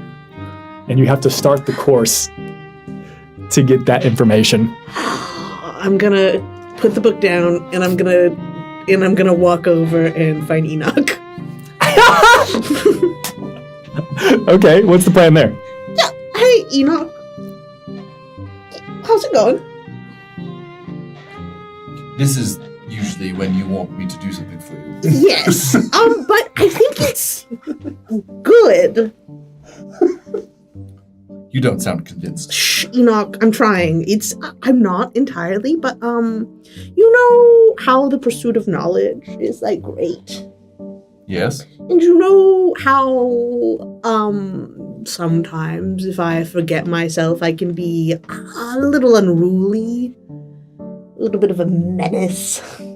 Yes. Yes. I really want to read this book, but I'm a little worried that it might affect me. And I was wondering if it does, if you could just contain the situation. Oh, I'll kill you if you become a threat. Yes, that's what I will. Okay, great, fantastic. All right, wonderful, great. I don't think you'll try. It was weird. No, I will, but I just need you to know that I will not take any pleasure in it. Oh, well, that's a shame. All right, I'm gonna read, and then I'm gonna click begin course. You click begin course. Yeah. And Enoch has like sword and gun ready. You open the book, you click begin to course, And I'm gonna jump for a second. Yeah. I know Kung Fu. You immediately learn that the book, their actual name is Vikarn Nusif. Now, I'll allow you right now to roll a D100. Okay. Or is it, I'm going to say 25 or lower, you recognize this name. Oh, sick. Okay, let's find out. Come on, baby. My God, I just want to hack. It's a 21. You recognize this name. Great. The thing is, you don't recognize the name as someone or something that was alive and around the time whenever you were alive and around as a person. You recognize the name Vikarn Nusif as a book, as an entity, even whenever you were a young girl. They gave up their life long before you were born. Wow. Dross, if you were here. And Ultimate collector item. Yeah. Immediately, it seems and feels as if you've been transported into a true scape of learning and knowledge. Surrounding you, there is just raw arcane runes around. And it says, course will take 6 weeks. Are you sure you wish to begin? Wait, is it like intense like all the time? Do I have to stay in here for 6 weeks? A secondary line appears and says, the pursuit of knowledge is the only path forward. Shit! Exit out. You shut it. You immediately come back to, and you leave knowing that the way that this book is structured, that it will keep you, and it will give you 6 weeks worth of information while you were in stasis. Uh-oh. Okay, yeah, I'm gonna shut that. It's a real locket situation. It's a real locket. It's a real hangry type situation too, without a bud. Yeah. Uh-oh. So what's it going to be, Nim? Do I have to kill you? You know, it's overcoming me. No, I'm fine. Don't don't do that! You should make. Sorry, with the look on your face, you were like, it's just really amazing to make you. I'm sorry, it was really, that was a breach of trust, and I apologize. And he pulls out a notebook and makes a tally in a page where you see there are many tallies. No, it's all mine. While you are here, Yes. can I borrow your dagger? Yeah, absolutely. I'm gonna pat around for a regular dagger and hand it over. This is not the one I've seen you use before. I don't. Fine. I'll pull out my fancy dagger. Yeah, take this trash. It's a perfectly serviceable dagger, Enoch. Alright, I'll give this back to you later. I imagine you're Alright. going to do something on yours. Mysterious. Let's quickly get rolls Yeah. for the Karnath portraits as Great. well as the blood ritual. And crazy. What do you think you want to sell me on for you helping Karnath with the portraits? I was gonna say history, just to be like, I to love try and be like, where, like based on location or Yeah. different battles. Yeah. Yeah, he's doing a pretty bang-up job of the painting. He is remarkably skilled at oil painting. Wow. Karnath, that layering. That's not great. It's a 13. With a 13, I think what you were able to glean from this, it looks like 6 of them are exactly the same. The 6 of them appear to be, they're like from different angles. It's hard with the roll that you've got here, but it looks like 6 of them are exactly the same, and they're just from different angles of the same temple. Is it the same weather? Is it the same weather conditions? They are all very different. Okay. The building looks fairly similar each time, although you're seeing different angles, but the cityscape, the terrain, the setting, the surroundings all look a smidge different times of year. Okay. They appear to be different times of year. But it seems like that's what you're able to glean from that. 6 of them look identical. You would recognize that one of them is definitely a battle in the Valley of Coria. You would see that there appears to be one that looks like it's taking place upon the dunes. One of them appears to be taking place in a very Arctic climate of sorts. But with the rest of that roll, you don't see a ton more. But 6 of them look almost identical.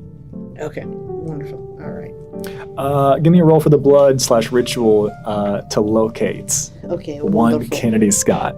Wonderful. Okay.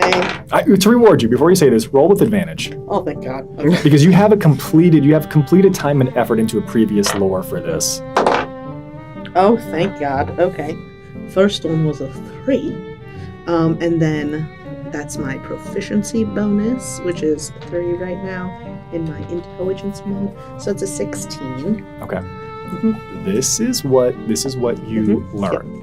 Now, if we are talking about the locate person, locate object, locate item spells, we would all remember that they all have very strict rules as to the distance. And if my memory serves, it's usually like 1,000 feet. Yeah. Right? But, Nim, you're talking about channeling energy through the ley lines. You've been doing ley research. You also have actual life essence of Kennedy. Here's Roger's offer to you. Okay. You feel fairly certain that you could create a one-time ritual. It would expend the vial of blood. It would be destroyed in the process. But in doing so, you believe that you could have a confident and assured knowledge of the location of Kennedy Scott at that time. Okay. I'm gonna keep that card for later. Then can I keep it? You know Okay. that you put the things together in your time Okay. traveling over these 2 weeks. Great. Wonderful. Okay. Fantastic. Then I'm gonna hold on to that. Beautiful. Enoch, what's your list? And let's get some rolls quickly. Okay, very quickly. I'm crafting. I'll be crafting. IB crafting. I would like to modify Nim's dagger. Okay. I would like to apply the concealed property. Okay. All it does is that's a apprentice property. So, but I should have to roll to see if I can do it. Yeah. So crafting. 20. Yes. You're fine, my guy. Okay. It's not a natural 20, right? Not a natural Okay. 20. Okay. So, Enoch modifies the dagger. It is already very, like, beautiful, but it's kind of showy. So, when... More moonstones. So, when you... so, I go to show Nim, and Nim, Yes. wave your hand over the dagger like this, and then it looks like the shitty one that you showed me. Oh, well, that's... What? Oh, The dagger like this stands out. it does. It's like a bunch of those sequins. And now, And then it rubs the end. Good got some stuff in it, smells like that. And now it will be concealable if you wish it to be. Oh, fantastic. All right. I'll put it in my hair Nice. while I'm working on blood rituals. Yeah. What's girl to Jabanu's hand crossbow. I'd like to modify it. Okay. Crap. Okay, well that was a 19. That'll do it. So I am modifying this with the elegant property. So now it is very fine construction. It looks like a piece of art in of itself. Wow. And the damage die is increased by 1 step. But because of its elegance, only someone who's very trained and dexterous will be able to use it. Wow. Ooh. Badass. So it's like a concealable. Like it kind of goes up my sleeve. So does it have a cool like kind of like fold out thing? It's not concealable like that's this. It just is very, very. Yours is. It's very pretty and it Mine does. is. Oh, okay. Yeah. Oh, sorry. Well, now it's very pretty and it does more damage. Cool. Badass. Jabanu, you showed a lot of bravery, but you could do some work with your combat prowess. Right tool for the right job. Yeah, you can say that again. Don't put anyone's eye out with it. I wouldn't. Oh.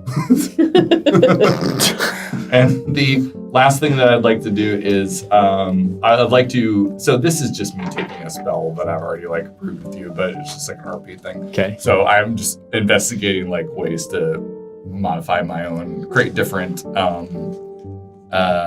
projectiles for my own firearm. Oh, okay. Okay. I can roll an Arcana for you though. Let's see. Let's just make sure you don't like shit the bed. Yeah. Also 19.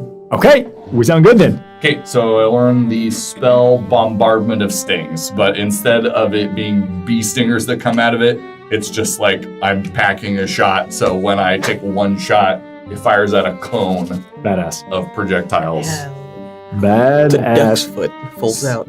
So you see me, I'm testing it out by the caravan, and you just hear like a.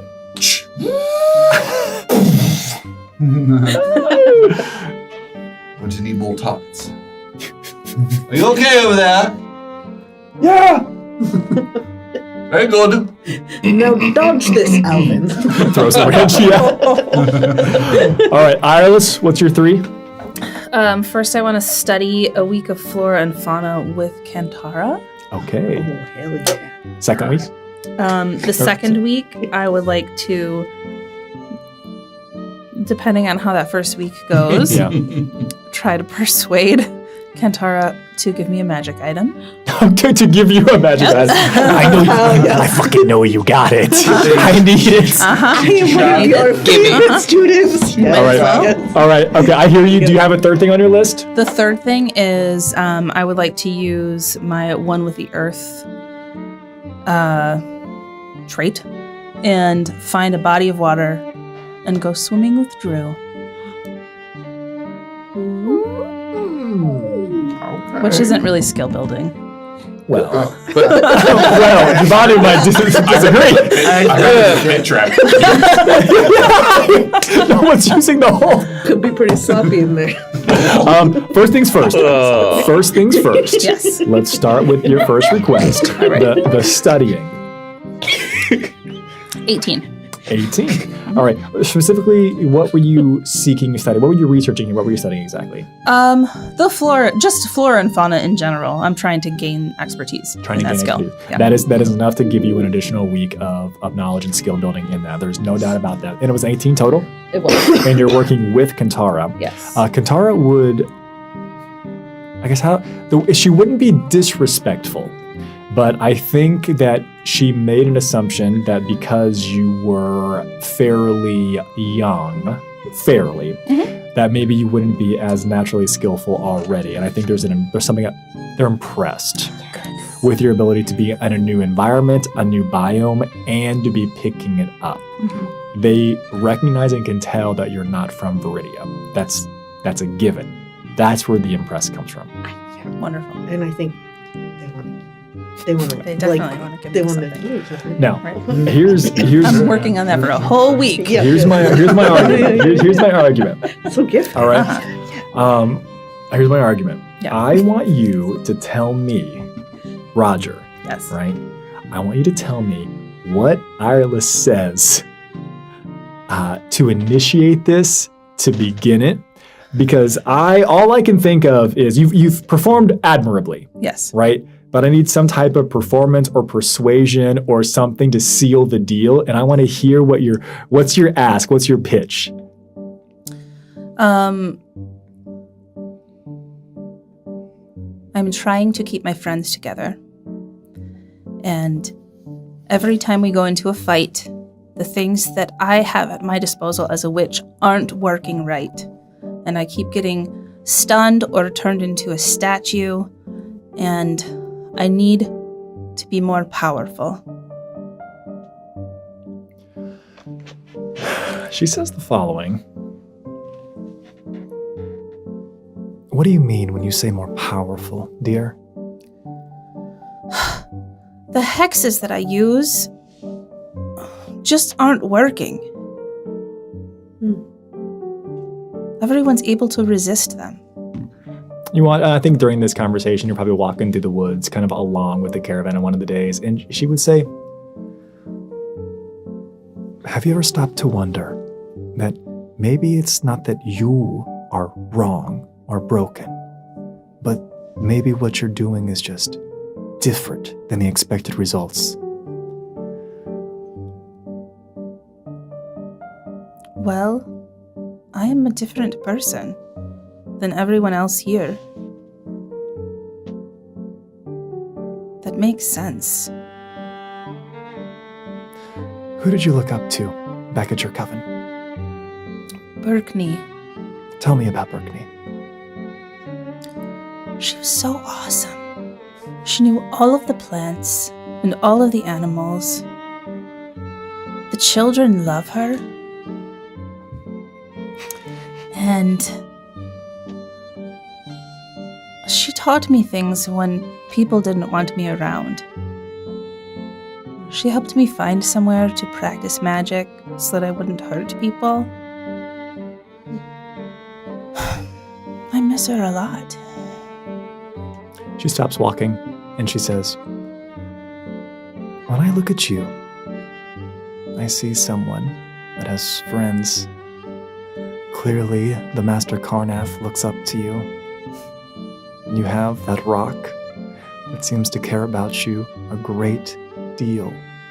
It seems that you have community and people that care about you. Do you think some type of trinket would make you more worth, increase your value? Yes. That's a great argument. The real magic item is friendship. Which is cool. But can friendship shoot like lasers? Yeah. Icarus She isn't pulls out a here. 9mm and hands it to you. I think this will solve all your problems. What are you trying to say? Just a self-help book. I didn't know you wanted a piece. You're not going to help you. So by I Angela. need to look inside myself. She sighs. How old are you? 22. You watch someone who kind of reacts in a way that has nothing to do with you and your age and your relationship to your own youth, but someone who is very much internalizing those numbers into their own age.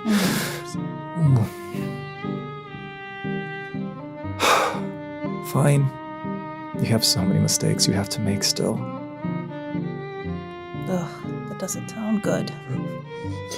How about this? And you watch as she sits down and she picks up a couple of rocks, literally 2 rocks. She places one rock, places a second rock. And they're on a flat, probably sitting atop a fallen over tree section of this. And you watch as she taps the first one, and you watch as it becomes just a small stone, small pebble, right? It is clearly enchanted to some degree. It very much looks like the outer covering of the rock has been chiseled away simply by her touch. And she taps this and she says, "You can have this, if that's what you want." And she taps the second one. And you watch the same thing. The rock just disintegrates, it seems. And left there is a very roughly hewn brass ring. It is clearly not magical. There is no aura emanating from this. It very much looks like it, somebody who was early on in some type of jewelry crafting might have been able to just knock this thing together. It doesn't look pretty or beautiful whatsoever. And she says the following: "Or you can have this. I won't tell you what either of them are or what either of them do. But you can have either one you wish. I'll take the other."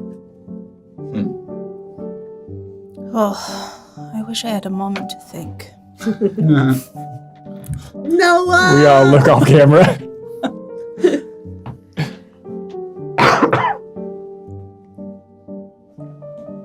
I'm so familiar with rocks.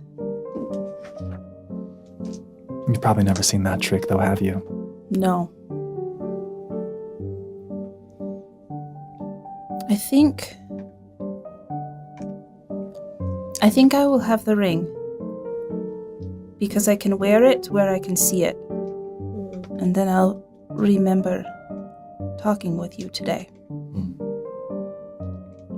You watch as she takes the stone that was sitting there, and the one that you did not take, the small little enchanted rock, and you watch as she kind of takes it around her fingers, looks at it. Even though it's a rock, you watch as she does that thing with the coin. It comes back and forth. Oh, she's a witch. Disappears for a second. She brings it back. She puts it as if you're about to flip a quarter, flips it up, and he watches the stone begins to hover around her head. And she says, 3 twists, counterclockwise, and I'll be there. Okay. And you go about the rest of your business in time. And the agreed upon thing here is if you wear the ring and you find yourself in a pinch, you find yourself in trouble, and you give it 3 twists counterclockwise, she will appear. It will be a single-use item. Cool. Widdershins in witch speak. Widdershins? Widdershins. It's an old-timey word for counterclockwise. Oh. Jabanu still uses that word. The kids got me running in the winter shoes. All right. Study, magic Winter item painted. request. One with the earth. One with the earth. We don't have to RP it very much. What do you want?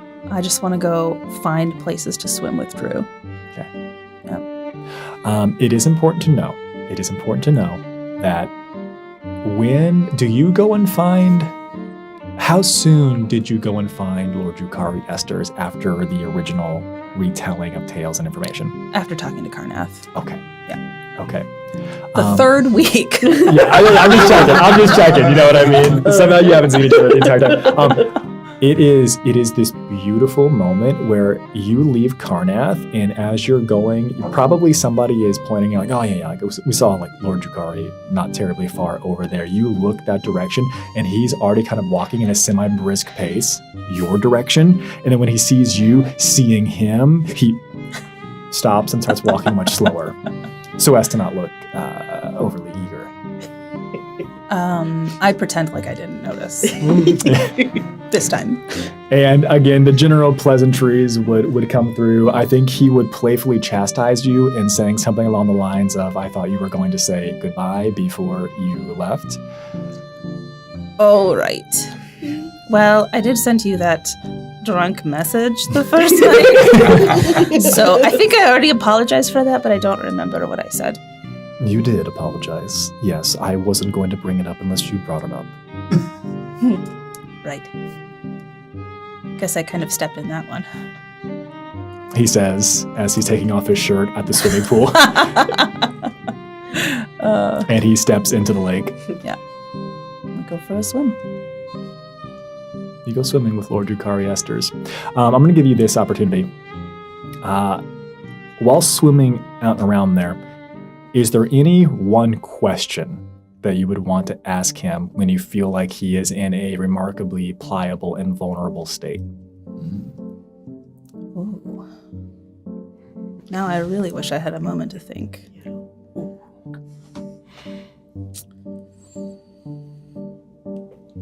Something that Ireless would reasonably want or be curious about as it pertains to Drew and maybe his family or lordship or even Archaeith or I don't know. There's so many things that I Trust think fund. could be right. Whether they are or not in finance. For no reason at all. And can I have a piece of your hair? First cat's name. Yeah.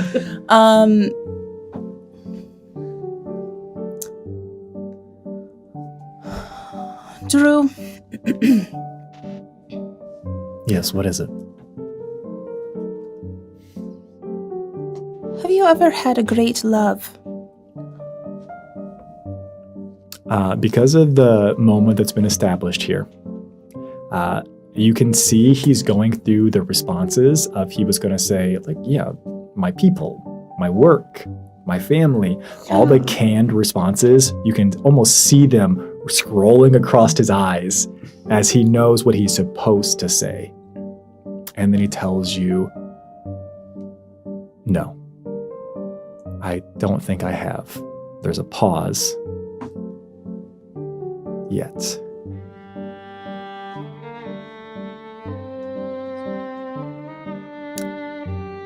I dunk him.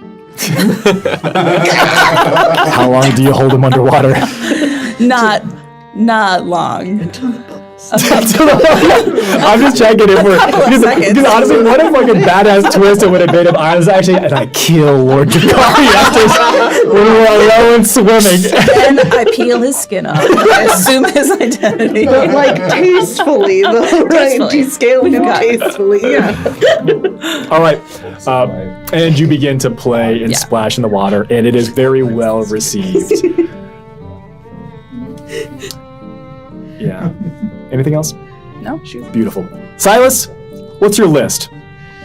So I am gonna continue my void speech practice, and I'm going to expand a little bit more as I'm making the connection between exactly what the void speech is now with some more information from some surprise celebrity guests that we had. And those etchings that we saw in that like macabre laboratory. Oh yeah, those were sick. Down in Port Haven. Great place. So I'd like to combine those, get a more whole picture of that. Okay. I'm pulling Ajax to the side because I need Ajax's help, and if you could round some members of the caravan, because we need to build something. What are you building? We're putting on the greatest show. I'm actually remembering some of the courses back when I was training. Interesting. Some of the an obstacle course. Yeah. That's fucking sick. Yeah. Uh-oh. It was a Slayer fun, y'all. You wouldn't understand. Yeah. And if we can get that built together, that'd be great. I'd like it to be able to be like packed up and like unpacked so we can move it with the caravan. Like, here's a bunch of tires. We're gonna put down, unload. Not like whole rope courses and the like, because we're traveling. Yeah, right. It makes sense. A mobile obstacle course, easy setup, easy tear down. Okay, what's your third thing before we start cooking through these?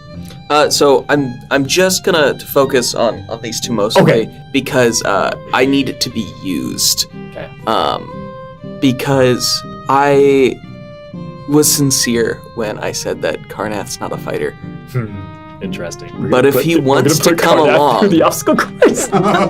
I'm gonna teach him how to not, be somebody I have to watch out for the whole time. Cue Mulan music. Silas boot camp. Yeah. All right. Everyone else, I think everyone else had 3 ask or 3 requests. I think you're the only person that had 2 instead of 3. Would you like to have advantage on void speech or on the obstacle course creation? Does that include training Karnath? Yeah, the first week. Yeah, the first week of Karnath training will be included. I will take advantage on training Karnath. It's more important to me. Okay. All right, sick. All right, let's do the void speech one, and then we're gonna go over to Ajax and see if Ajax wants to put a little bit of that of an Ajax spin on the obstacle course. Absolutely. Make a roll for void speech. Okay. That's a natural 20. 2 weeks worth. Sick. Wow. Wow. What is that? If you have it on your sheet, easily accessible, what does that bring your total up to? 27. Okay. Because void zone phenomena. No. How many weeks of? Oh, the successful? total will be 5 then. Okay. What's your intelligence score? -1 is my modifier. No. All right, no. Okay, but +2 is still huge. +2 is still huge. Yeah. So I'm not. Oh, I guess I'm on the cusp of halfway. Yeah. Okay. Now, I'll let you have advantage on the roll here, but Ajax, having been pulled into, I'm going to need some bodies. We're going to need probably an open carriage or wagon to store all these things in or on to build an obstacle course. Is there anything that you would add or include or change? Yeah, you give me the design, but I add clown faces to everything. I think Karnath would like that. And it's also neon colors. It's truly, That's fine. It's a physical and emotional obstacle course. Yeah, because the next step is once we get Karnath into fighting shape, is we start training how to fight with Karnath. And he gets an unreasonable desire to kill clowns because of his obstacle course. Bonus. That's free. All right, drop. a reasonable desire. Drop the dice. Wait, guys, get your own thing. You have it with advantage. All right. This is a tough one. Part of me wants this to be something that is dex or strength based because you're literally building something. So I think that makes sense. There's also the intelligence aspect of like truly creating and designing blueprints. What side do you want to take it from? So I was thinking about taking this from a more physicality standpoint. Okay. For Karnath's training, I was going to go with athletics. I'm going full gym teacher mode. Yes. And I'm sold. I'm going to do this, and then I've got a second set of eyes, spectral eyes, that are also going to be on the other side of the course for Karnath. No, it's a lot. All right, advantage. So that's going to be a 16. Is Silas wearing short, like the gym outfit? Silas looks exactly the same. Oh, Damn it! Darn it! Enoch walks by and he says, "Here, take this." And he's used magical tinkering to make a whistle. What's it do? Just press this, and it makes like a full gym teacher whistle sound. You walk by, and Karnath has a glass, and you watch as he's got something in his right hand, and he squeezes it, and you watch as some runny yolk-like substance falls into it. Silas said they gotta drink a lot of these! And he slams it back. Good luck. Just walks away. Go.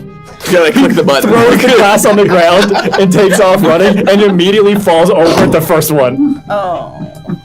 And then begins to do fucking push-ups. Like this, Silas? that's my boy. Get up. He gets up, he trips over the next one. Silas, this is a pretty big tires. Where'd you find them from? I didn't even know we could make rubber yet. I was only trained one way for this. So, Oh no. I'm gonna yell at Karnath. I'm yelling at him. It's not good enough. You watch, you watch as Karnath. He's like, why are you talking to me like I that? said move, Karnath. Okay, is that what you want? Do you want people to die? And Karnath begins to cry as he jumps from tire to tire, and he pivots, and instead of trying to use one leg at a time, he's just like bunny hopping from one tire to the next tire, 2 legs at a time, and then he falls over, and he falls a couple of times, and after a little bit, he says, I'm so sorry, I didn't mean to fall. Don't yell at me anymore. I don't want apologies, I want results. Run it again. Well, that's what I'm gonna do. Do better. Every time. I'm doing my best, Silas. Do better. Oh, I think I drank too many eggs. Then throw up. But keep going. Did I throw up while I'm running? I don't care. I seem pretty efficient. and he watches, he takes off, and he begins to throw up as he's running through the tires, and he hops onto a barrel, and he begins to essentially pommel horse the barrel, vomiting while he spins around. Looks familiar. Now you're getting it. Can we maybe cut back on the number of eggs that I have to eat tomorrow? We're doubling them. Oh no, Silas! Do you want to triple it? Maybe? Double is fine. And Karnav continues their diet of raw eggs and belittlement. Yep. For the next week. Delicious. Score my breakfast. And at no point in that week do you see Karnath break. Good. Is there Try harder. Is there anything else? No, that's all. Karnath's gonna get fucking swole. Yoked. Truly. All right. What I will say is, you've made your orders, you've successfully had your events and your the things that you desired, research, setting up some awesome potential items and future callbacks, and also knowing a little bit more about how we can reach Kennedy Scott. We've got some great things.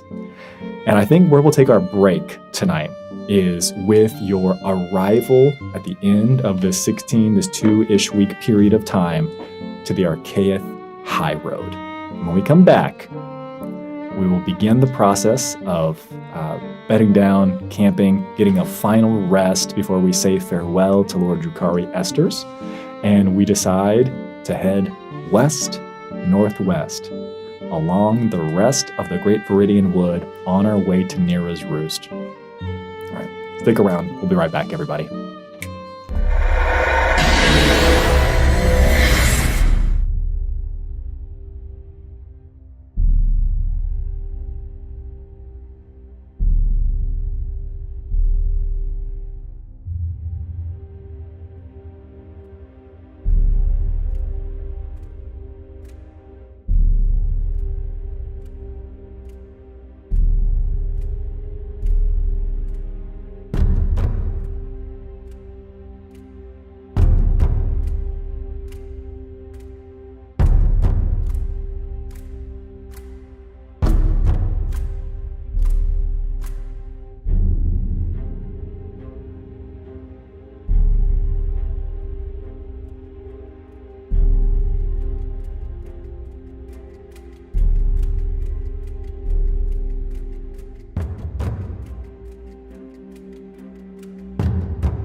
Welcome back to the Shifting Realms, everyone. We have learned, we have researched, we have uncovered rituals, we have chosen between various rocks presented in front of us.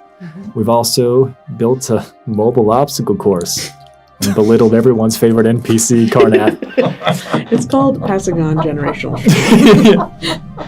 We've done much. Bingo.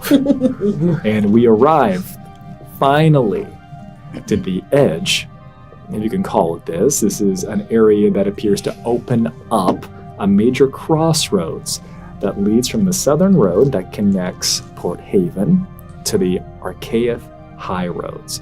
Travel through the southern reaches of the Viridian Woods has followed along a worn dirt path, and although it may be too soon to say this, the path itself has followed a rather serpentine nature as it follows the natural ebbs and flows of the forest floor, the natural landmarks here. There's been a subtle increase in vibrancy over the 2.5 weeks that you all have been traveling here, almost as if the forest itself has been actively coming to life more and more each day. And as you realize this, you're able to put some things together. Yes, the forest is waking up, and Vern Bicephali is capable of acknowledging this and telling you all this. But you also realize, maybe some of you who have been to Archaeith before, that the closer that you get to Archaeith at the heart of the continent of Viridia, the more mana-rich the environment is. Cycle upon cycle upon cycle of mana rain has cascaded down from the eternal capital, the floating and traveling Ark City, every 25 years upon Archaeith. The land here is rich and fertile. Just so are the people who live within Archaeith blessed to be immune to the effects of the Scourge. The land, too, prospers here. Eventually, the caravan would arrive at a meadow. It is a heavily flowered area that, while still within the confines of the Great Viridian Wood itself, has been manicured and maintained and adjusted by construction of multiple bygone years of different establishments built here at this crossroad. The well-worn dirt path from the south that you've been following gives way to flagstones. The path is well distinguished, as along the edges you can see the remnants of marble arches, a number of marble toll houses and toll booths, and various buildings and establishments which have fallen into disrepair, but have been used for a number of other things, clearly, although no one seems to be home at this time. As you look at the road itself, it seems almost as if from a distance, before you are actually stepping onto it, that the road seems to glow, emanates. It can't be that clean. But you can see as you get closer to it that there are small blue and green flecks of crystals, almost crystalline dust, that seems to be embedded within the very road itself. And that is what is radiating this light glow. And if you have not traversed the high road before, you might think to yourself for a moment, what could this possibly be for? But the mystery is immediately solved as you watch the first of the caravan carriages step onto it. And you can see that the weight that has been upon their axles seems to be immediately terminated. They are not hovering here off this ground. But you watch as it is easier to walk and step here in this space. You watch all of the carriages no longer have pressure or strain. Things that you've been hearing creaking, grinding, moaning, and groaning for several weeks now no longer do so. I was going to say, like me. Like you, 100%. Approaching the heart of the crossroads, you can make out what clearly appears to be an inn. And as you would come to the corner post, the sign would read, "The Heart in the Hearth," with an arrow pointing towards the inn. Now, surrounding the inn itself, there appears to be quite the bustling little activity center here. While the inn seems to be certainly nearly as ancient as the surrounding woods and the road that you now walk upon, there is ample construction going on.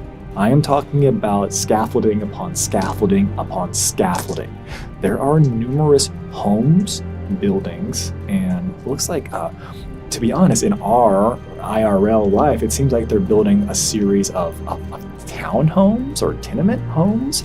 There's something going on here, a series of flats that are being built up, all connected to one another. And though they are very still much in the early stages of the build, you can tell that is a long-term housing development project that is going on here. Is there anyone any pictures of somebody in a shiny suit?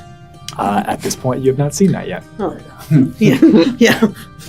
At this point, you have not seen that yet. Real estate mogul's the real villain. Yeah. Oh no!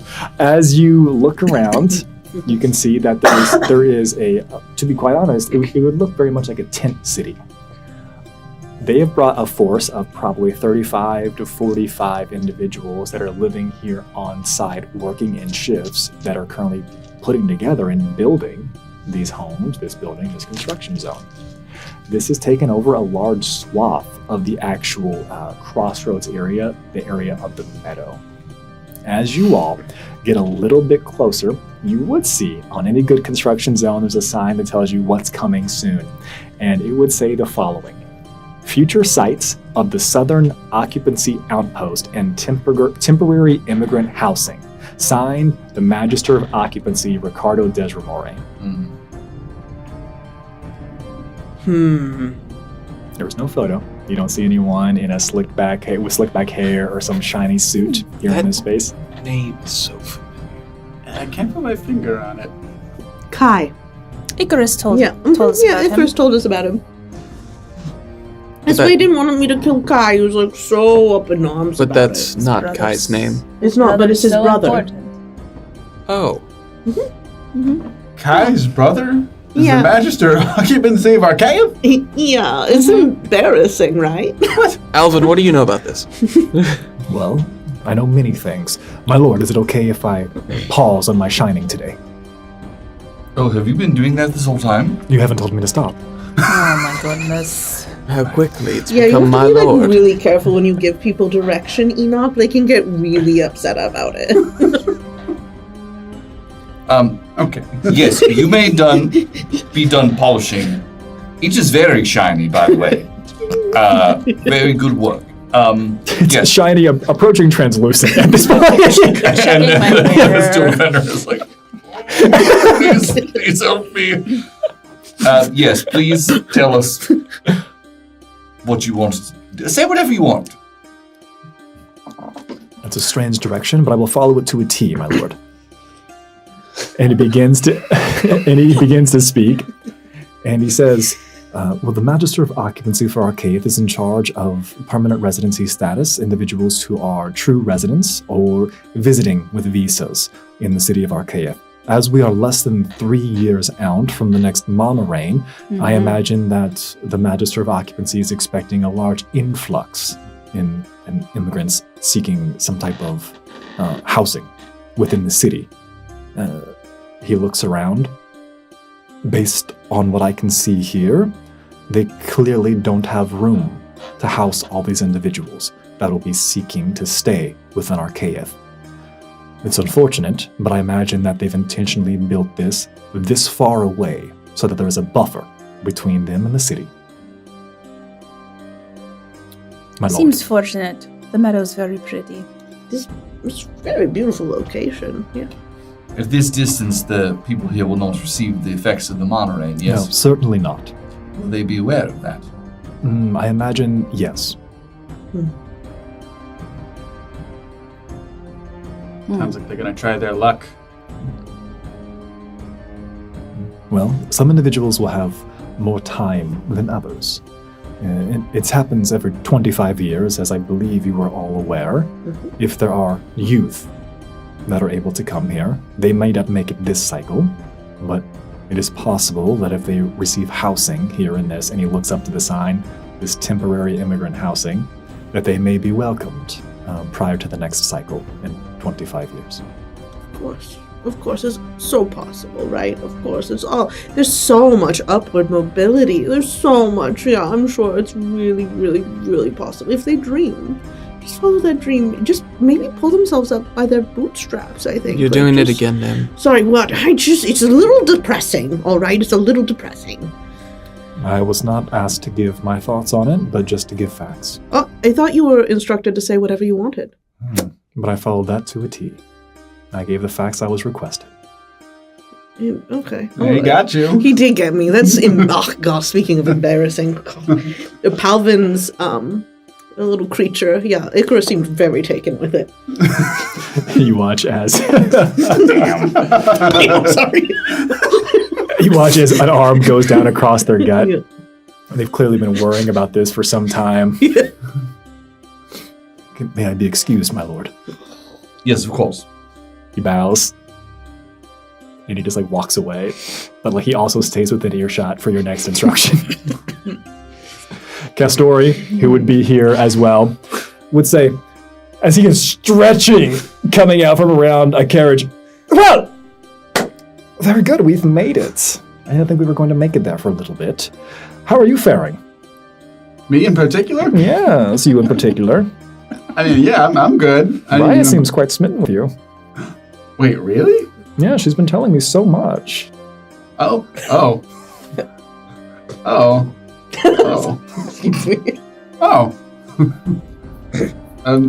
Yeah, I'm doing great. You know, my knee hurts a little bit. You know, but that's just, it always hurts. So. Interesting. Make an insight roll. I got a 3. Okay, wait, for a total of 10. I want everyone to make an insight roll. Thank God. Okay, great. Oh, no. DC is 13. Oh, thank God. It's on the ground. What's it say?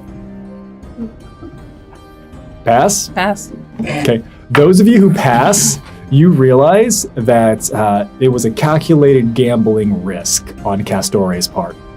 And all he needed to do was to say the right words and see how Jabanu reacted in this moment. And the reaction would tell him everything he actually needed to know. As he says, I see. Well, very good then. And he smiles. Jabanu, you miss all of this. You think Raya has been telling him everything about your intimate details. What? Oh. Is Castori a little perverted? I think so. Yeah. Silas, is it an elf thing? What? Never mind. No, I don't. What? Why asking him? Well, That's a great. I don't know. What? What? That's a good point. Jabanu, I mean, is it- they do travel around with people who wear masks. You guys were pretty adamant about that thing, so maybe. I'm totally lost right now. That's so fair. Yeah. Well, as I was saying, we've arrived. Now, I understand that we're going to be saying some farewells while we are here. What I recommend is you get yourself comfortable, situated. You are the newest to the caravan. I can't imagine that it's been remarkably comfortable for all of you this entire time. I may have a little bit of a pull here at the Heart and the Hearth. I have some rooms already on reserve. Yes, I was capable of sending word ahead, and I have done that for you all. If you would like to sleep on an actual bed, well, you're more than welcome to do so. We will set up the rest of the caravan here.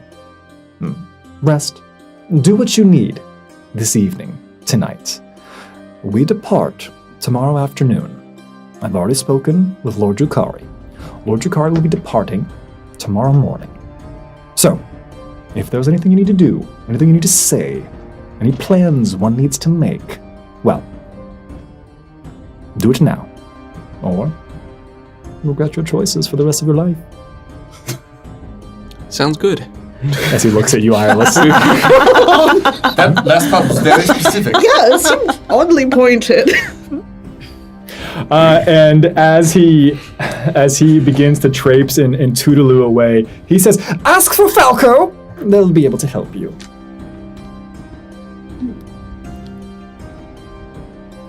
Thank you. Most of his body's already around the carriage, and he just like extends a hand back and snaps, and then continues walking. Incredible. I feel like he was just talking to you then. I do think he was. What's that about? Yeah. Drew kind of has a thing for me. Oh. You and Drukari? Well, how do you feel? Yeah, how do you feel? Do you have a thing for Drew? I think I do. Young love? You've got most of 2+ years? Before we all die? Well, I mean, hopefully not. Hopefully not. But You're right. But very real possibility. honestly, apocalypses are like a little romantic, right? Like I it's like, guess if it seems like we're doing really poorly in like a year and a half, then I could maybe just spend the last year with Drew Well, I don't. instead of try to save the I world. don't love Yeah. that because then we don't try at all. Well, everyone else could.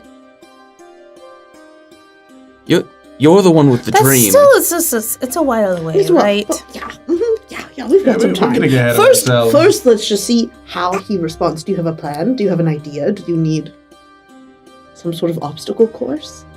I don't think I need an obstacle course. I Carnap have an walks obstacle by. course. I really didn't think I'd be helpful right now, but if you need an obstacle course, I could just I don't. set it up. I really don't. Okay. But Enoch, Sure. could you identify this brooch that Drew gave me? I did not think I would be useful in this situation. Right?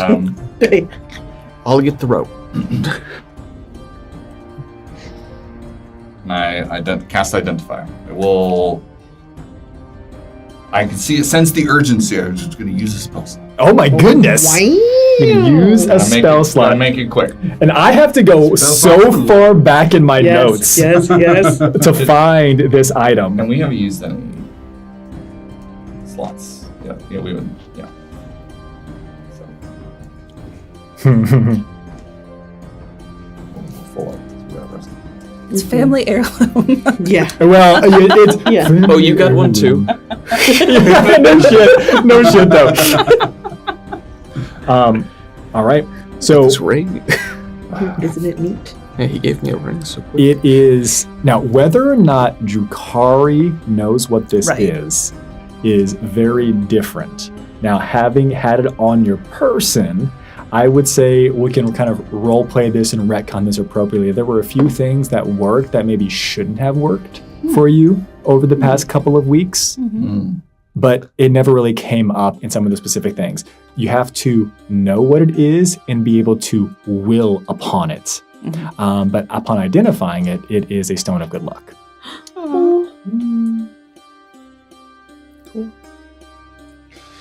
These items are commonly called stones of good luck, but of course luck is not a real thing. So what this actually does is it uses small amount of mana energy to create a reality distortion field in its general vicinity, which changes probabilities. That so reminds me of certain Icarus. in all things. What's that? I said you're just so certain in all things. There's no luck. There's no this. There's no chance. Yes, I am quite certain of all things. Thank you for noticing. You may have it back. Thank you. I definitely think luck's real. My sister stole all of mine. You've been pretty lucky with Raya. Do you think Castorio's pull my leg? Do you think she really likes me? I mean, I don't know. She told me she likes you. What? Well, I was wandering around the woods trying to find a spot to test some of my devices. I heard some things that gave me some clues that she does in fact like you. Okay, we don't need to go there. Wait. We do need to go and check in with Falco. That's Oh, true. We do. right. We do. Yes, That is let's a go see wonderful Falco. segue. But Iris, if you need What is that?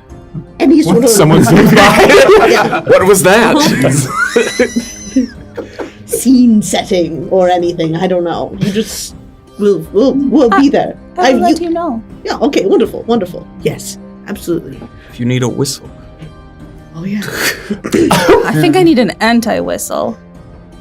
Just turn it around then. Ask Enoch. He knows more about it. He made it. I'll hand it off to you. Alice, if you want to get romantic or something, tell me and I'll get you some perfume. Oh. A little bit of Druidcraft. Okay. Oh wow. Yeah. As you all are making your way to the Heart in the Hearth Tavern, you would see more individuals seem to be not manifesting here, but come into line of sight. There is clearly there is clearly an individual who is leading the construction, the build process here in this place.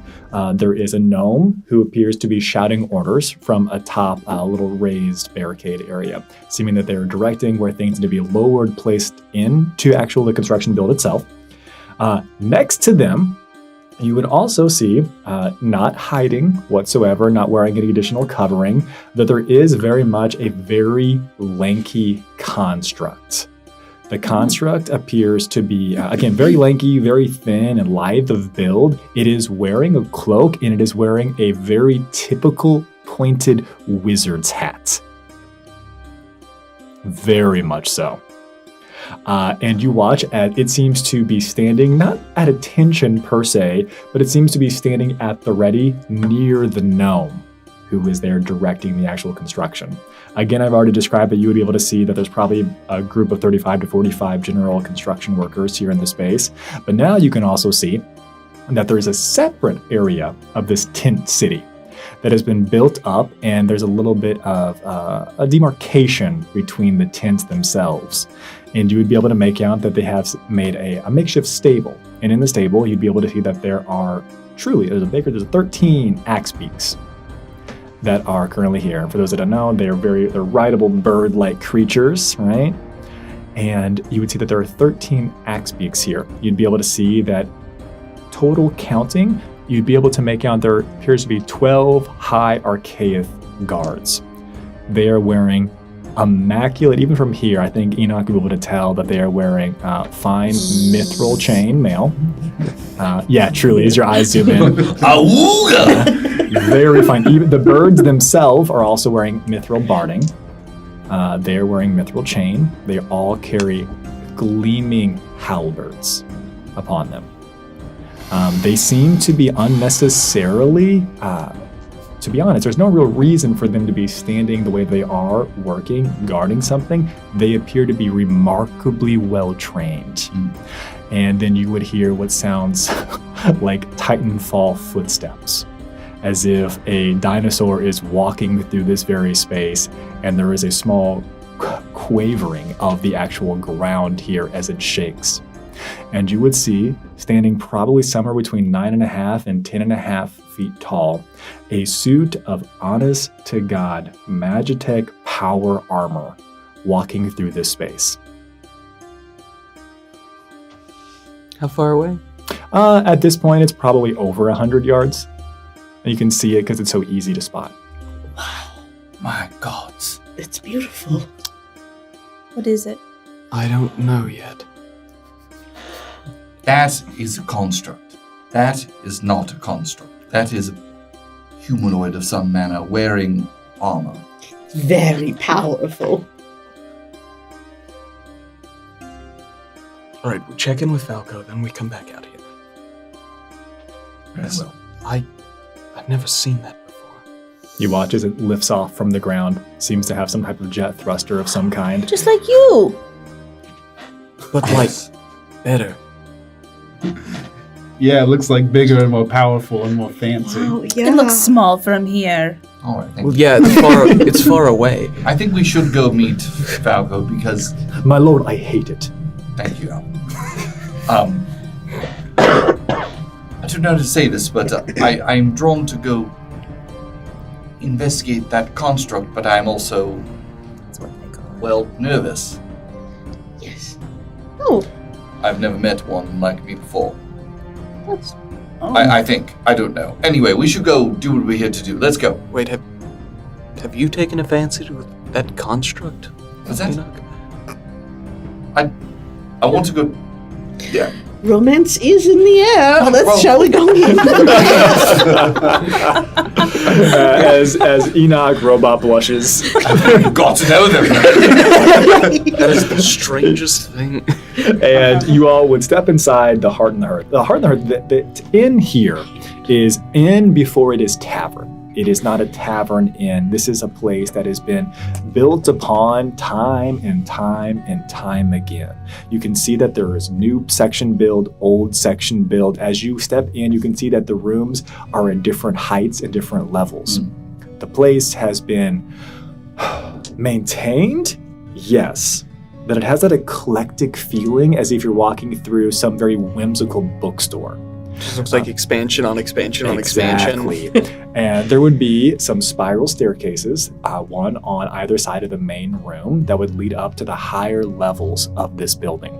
As you are stepping in, you can see that there are a number of patrons that are here at various tables. While it is an inn before it is a tavern, it has that very bed and breakfasty vibe where they will still serve some snacks or some light refreshments, but you probably couldn't get like a custom like alcoholic beverage made here per se. It depends on what shipment and who's brought what through here, okay?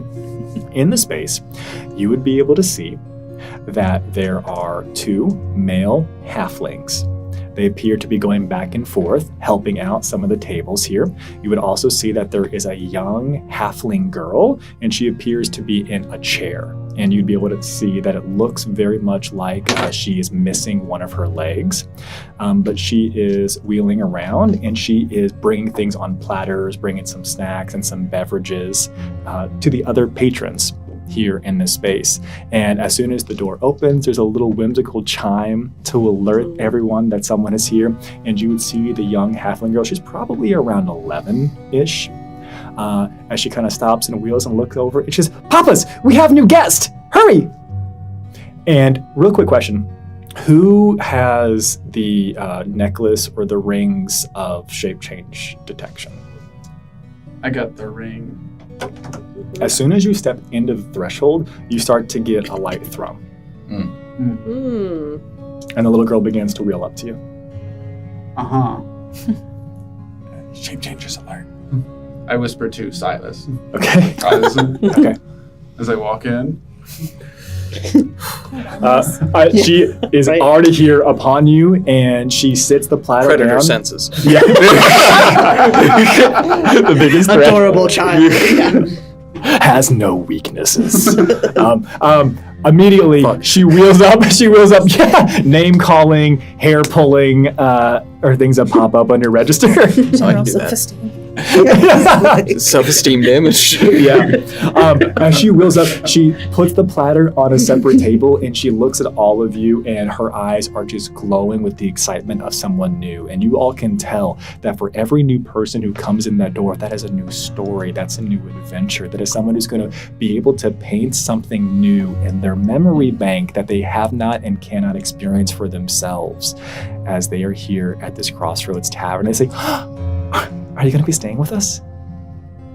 Yes, for the night. Well, we did have somebody call ahead. They sent ahead a message, and that we have most of our rooms reserved. Oh, That's us? That's us. We are, we are supposed to ask for a Falco. Oh, it's Papa. Great. Good. Here, follow me. And Excellent. she wheels over towards. There's a halfling who is now kind of back behind, not like a bar counter, but very much like a lodge counter, like where the books would be kept and various things. And as soon as you all are following this young girl, Which one is it, Jabanu? Yeah, exactly. She would stop. She would stop wheeling. A little bit of a halt comes, and she spins the chair around. She says, "My name's Willow, by the way. What are your names?" Jabanu Al-Jasor. Good to meet you. I don't know. I whisper to Silas. How loud did you whisper that? You say Jabanu. She's looking right at you. I was like, I don't know. So it was a stage whisper, perhaps loud enough. Perhaps not. Depending on. He doesn't know his name. He doesn't know his own name. He's very old. This is not DM Roger forcing you all to say your names. You say Jabanu, and she looks at you, and she's like trying to decide if she's gonna be like, how do I say this the correct way? It's been a really long time since we've had. Well, you're not from Viridia, are you? No. Good eye. I'm from Kyloros. Is it warm there? Oh, it's very warm, especially where I come from, but also very cold. And before anyone else gets a chance to say their names or share, unless somebody else was going to, you can shout it out if you want. You would hear an individual calling who's behind the bar. "Willow, please stop. If they are guests, let me speak to them. If they are just here for food or for drink or for brief respite, we can deal with that as well. Come, please." And they are clearly standing up on something back behind the counter of this lodge. And they say, I can't help but hear I overheard you say that you were asking for Falco. That would be me. How can I assist you? And just to really paint this picture for you all just a little bit more clearly so you know who you're about to be interacting with. Falco is relatively of middling build for a halfling. They have a shock of purple hair that matches a beautiful purple mustache that seems to quite naturally be holding up a pair of spectacles that rest maybe on the mustache itself, maybe on the nose. It's hard to tell with how large the actual glasses themselves are. They're wearing what other people might perceive as like a baby Bjorn, but you can tell that it's more of like a weird cross-chest fanny pack of some sort. Nice. And they take off these monstrous spectacles. You said that you're looking for rooms. How can I assist you? With rooms. I do believe my daughter Willow said that most of our rooms are spoken for. Castore said to contact you. Oh, Castore Lilyfleet. Yes, Mhm. yes. I may never get this chance again. Oh, yeah. So I'm gonna try this. Do it. So I look at Falco. I do have the Haunted One background. Yeah. So I think Falco will look at me and then just feel so bad. He would try to figure something out. I really need a room. Like Puss in Boots. Right. Yeah. You say this, you're using your Haunted One background, and as like locks eyes with you. Yeah, I received a message from one Castore Lilyfleet. I have several rooms reserved. Yeah, I think I can find something for you. Awesome. Great. Thank you. Good work, Cyrus. Good job, Cyrus. Yeah, excellent. That usually works for me, actually. And coming out of one of the separate rooms, kind of working a little bit extra hard to clamber up the height difference, you would see a remarkably small halfling. Now, typically halfling are much taller than this even, but it appears like they would be struggling between like the 2 and 3 foot margin. Right? It would be challenging to understand if for most people, you would think that they're a gnome upon stature, upon looking at them, but they are just a remarkably small build for a halfling. Or there's something else going on there you'd have to explore. This individual appears to be wearing what looks to be a kitchen pot atop their head that has been augmented with a number of, looks like small metal tubes that have differing increasing and decreasing sizes of glass within them that can clearly come down in front of their eyes if necessary. There's a visor that can drop down as well, and they're wearing leather bibs, and in the bibs there appear to be a number of tools that look fairly similar to the tools that you've seen Enoch use and produce from themselves. And the individual that you've been speaking to would say, obviously, you know, my name is Falco. This is my husband, Hugo. And Hugo would just kind of come up, and you can see that they're already graying here in this space, which, to be honest, in their massively full white beard, the hair is catching up quite quickly. And Hugo would say, that's me.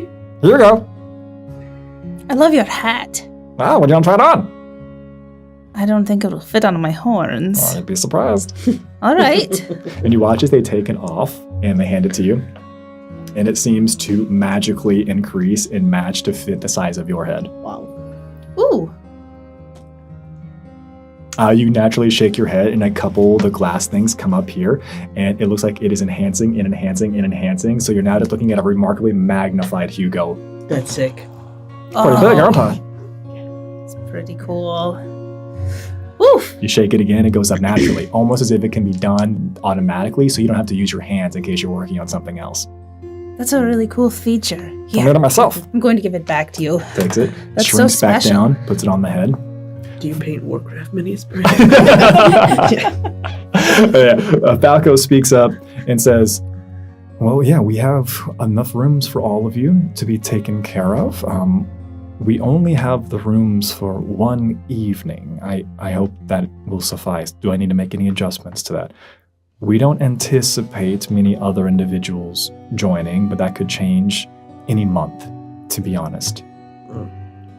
That should be fine. This should be fine. Yes. One night in Elder Tree, as they say. Well, The old I song. I have heard that song. The bards sing it often here in my establishment. And they would say, I feel it is only in my best interest to explain a couple of important details for your time here at the Heart and the Hearth. While I'm embarrassed to admit this, we have something of the giant rat infestation in the basement. You will notice that we have barrels of poison in and around the establishment. Please, if you have small pets or animals, please do your best to keep them well observed. We do not wish to be held liable for anything which might happen. Yeah. And you can see Pip's like, Yeah. poison? You probably all would have seen that there were some barrels that clearly look like rat poison around the outside of the building as well. Not like lining every square inch of this, but they're alerting you to this, and they would say, we believe that we have gotten most of the problem taken care of. We are cleaning 3 times as many times as we normally do. We understand that individuals have concerns about the diseases that the pests can carry. Well, you'd be surprised how hard it is to find able-bodied adventurers who are willing to actually fight giant rats in basement. They always say things like, it's a very level 1 quest. A giant rat Well, they're bigger infestation, than- not a. They're bigger than The normal rats are rats. giant, not there's a lot of them. Well, there were a lot of them, but we've killed a number of them. I have to ask you some clarifying questions, and I need you to be 100% honest with me. I'm being pretty transparent Is so there a far. larder down there? A cool box? Well, it's newfangled technology, but yeah, we have something of the like. Silas, are you all right? No, I'm not all right. You seem, I don't want to be too forward, but are you interested in taking on a quest? I've been burned by this before. You seem a little haunted. This exact scenario. Right before I came to Port Haven. Really? Was it here? I've No. never seen this man in my life. No, it wasn't here, and that tavern isn't around anymore. What happened? Hugo speaks up. Oh, you find someone's gonna kill those rats for us?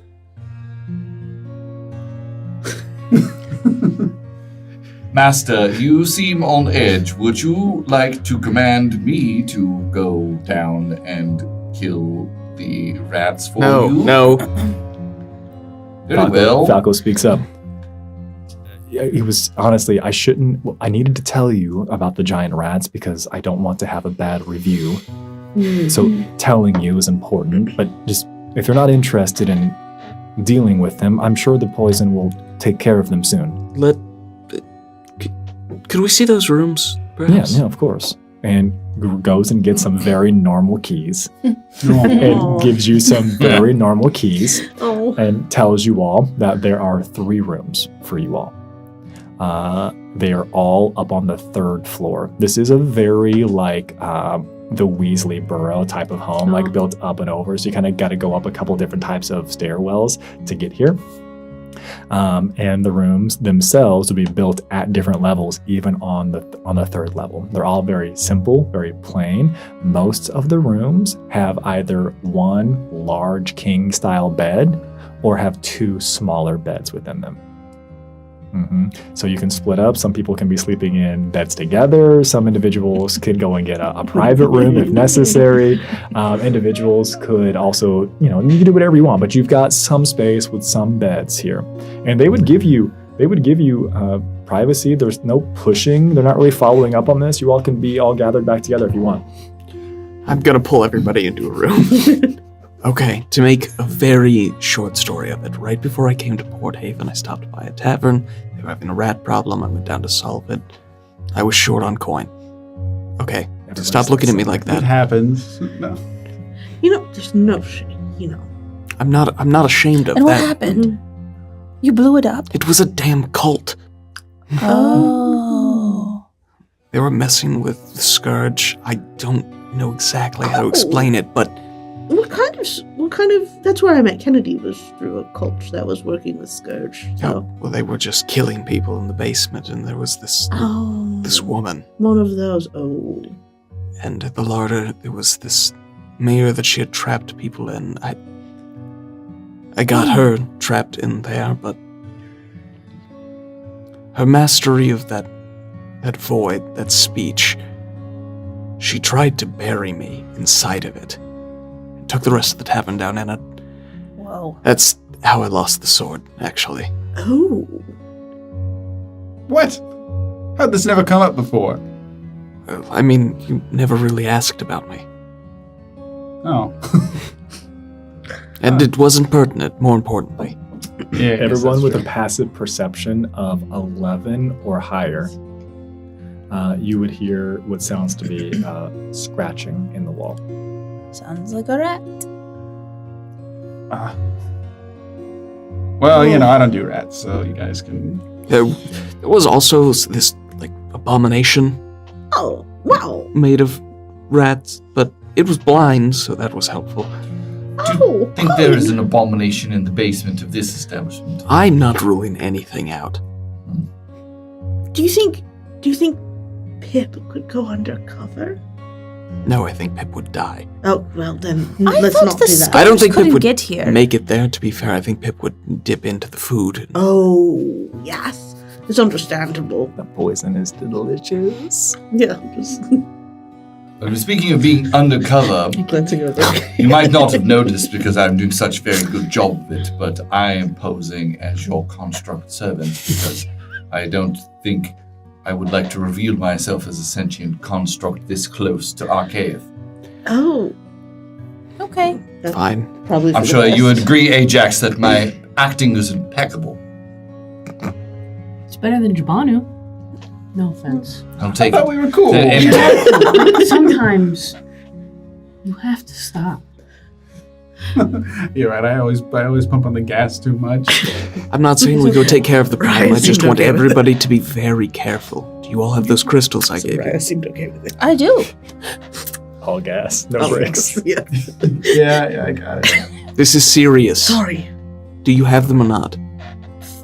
The what?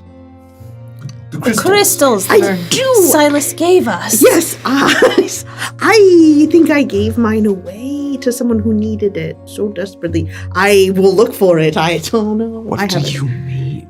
I thought there was somebody who needed the crystal, and it was ouchy. But I think yes. So when we were in that cavern just made of it, you didn't think, maybe I should take another? No, I was like, This place sucks. yeah, I was like 0 stars. Yeah, no. No, that's I think fine. I have it. I think I have it. I think I have it. I'll check, Silas. I'll look. I promise. Do you have it? I think I do. On top of all of my clothes, like it's like as far away There's from my many skin. layers of padding between that and you. Yeah. Mm-hmm. Yeah, and I have been looking for an excuse to get rid of it. All right. Look, it's fine if it may affect you differently, but I don't feel like dealing with that again either. That's so fair. Yes, thank you for the protection, Silas. So we just keep the crystals on and the giant rats can't eat us. That's not at all what those do. Oh. Have you considered the possibility that it's just big rats down there? That would be ideal, but And in not my a- line of work, it's never that simple, and being pleasantly surprised, it's a rarity. Remember when romance was all that was in the air? I think I'm going to text Drew and see where he's staying. Where are you staying? Where are you at? Do you all? Okay, so I know That's it's fine. I know it's 3 rooms, but could I have one just for me? That's fine, I'm probably not going to sleep much tonight anyway. I'm going to deal with that problem because I'm not going to be able to get a good night's sleep knowing it exists. Oh, well, do you want company, Silas? Do you have the crystal? Yes, I do have the crystal, Silas. Look. Sure.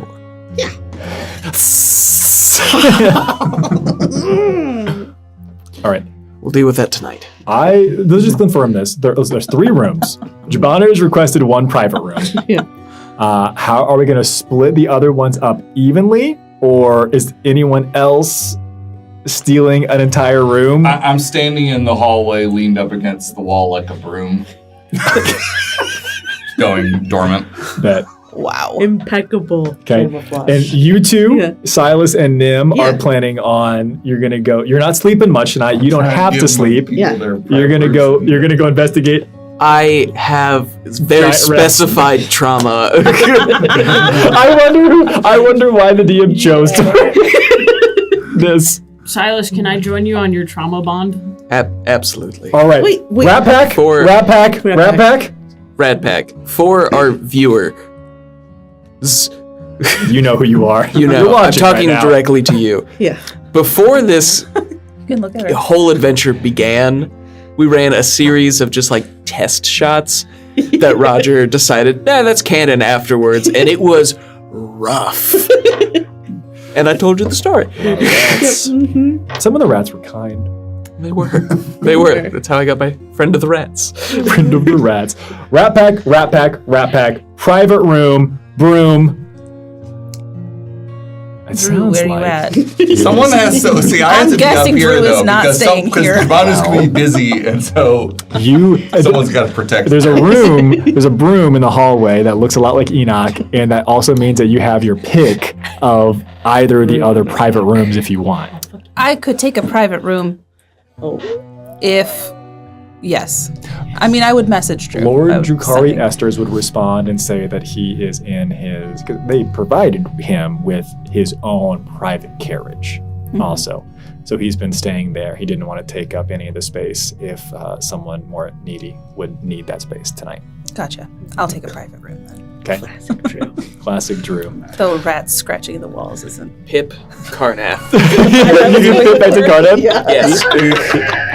All right. So what I want to know is, Rat Pack, are you staying in the room right now? Or are you going downstairs?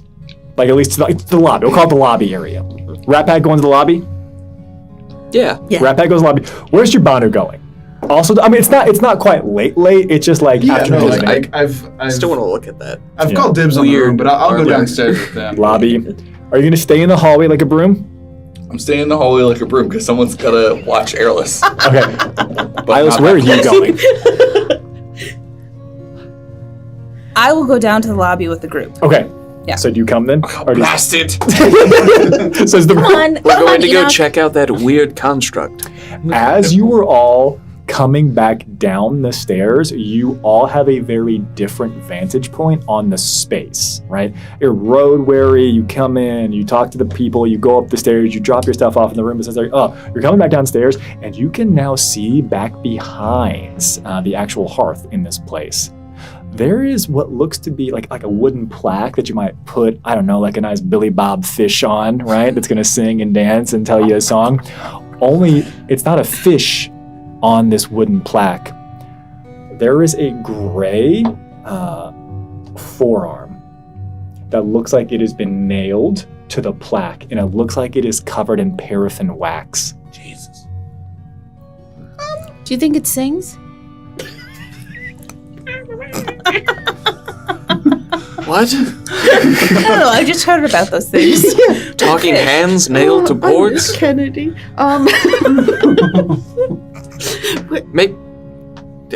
Maybe you have something worse to share about this place than I did. You all come down the stairs, Yeah. and I can't help but imagine that the question and the looks that I'm seeing right now Yeah. are probably fairly similar to what your Yeah. characters are doing. Yeah. As Falco, who was just like sweeping the place, Falco would walk by and be like, I see you're admiring my trophy. Ooh, Yep. What is it? it's a rather grisly trophy. You can see that the forearm is there, but the forearm looks like it's had the 5 fingers cut off of it. Ooh. And you watch as he reaches in and he pulls out a necklace. And as he pulls the necklace out, you can see that there appears to be a finger that has been dipped in paraffin wax that appears to be dangling from this. And as that gets pulled out, because you're the one who has the shape changer, as the finger gets pulled out here, it begins to ping a little bit more strongly in the space. And Falco would say the following. To be honest, it's the thing that I think I'm most proud of in my entire life. It was about 2.5 years ago. I woke up to Little Willow's screams, and one of those nasty shape changers was trying to steal my daughter right out of her bed. Wow. I think if I would have just waited another 5, 10, 15 seconds, they probably could have had her. Oh my But goodness. Hugo and I, we got there just in time, and, well, Willow lost something, and you watch as he just kind of like pats on his leg. But I got something of my own. So I put that damn thing above the fire so no other of those beasts will think to come twice, and I let them know that I keep that thing on me. And he pulls that finger back out again. Did you, finish the job? We didn't know exactly what to do, so we decided to burn them. Is that Does that work? effective? Is that And There's anything else. Is that a finish? is Willow around anywhere, perchance? I think Willow would probably be in and around the space, maybe at a distant corner of here. Right. Does the vibrations get any stronger as I move towards Willow? Interestingly enough, Casually. as you get closer now, having put the connection to the actual necklace itself, Yeah. you would get closer to Willow, and you would see that Willow is wearing one as well. Oh, got it. Mhm. And probably overhearing this, Hugo would come around, and he would mimicking that we keep that thing. He's like, yeah, we keep that thing on us. Who's got the other two? Oh, and they would just go back and pulls out, and they in a box behind the actual desk itself. 2 more. Nice. Yeah, 5 fingers. Cool. Wow.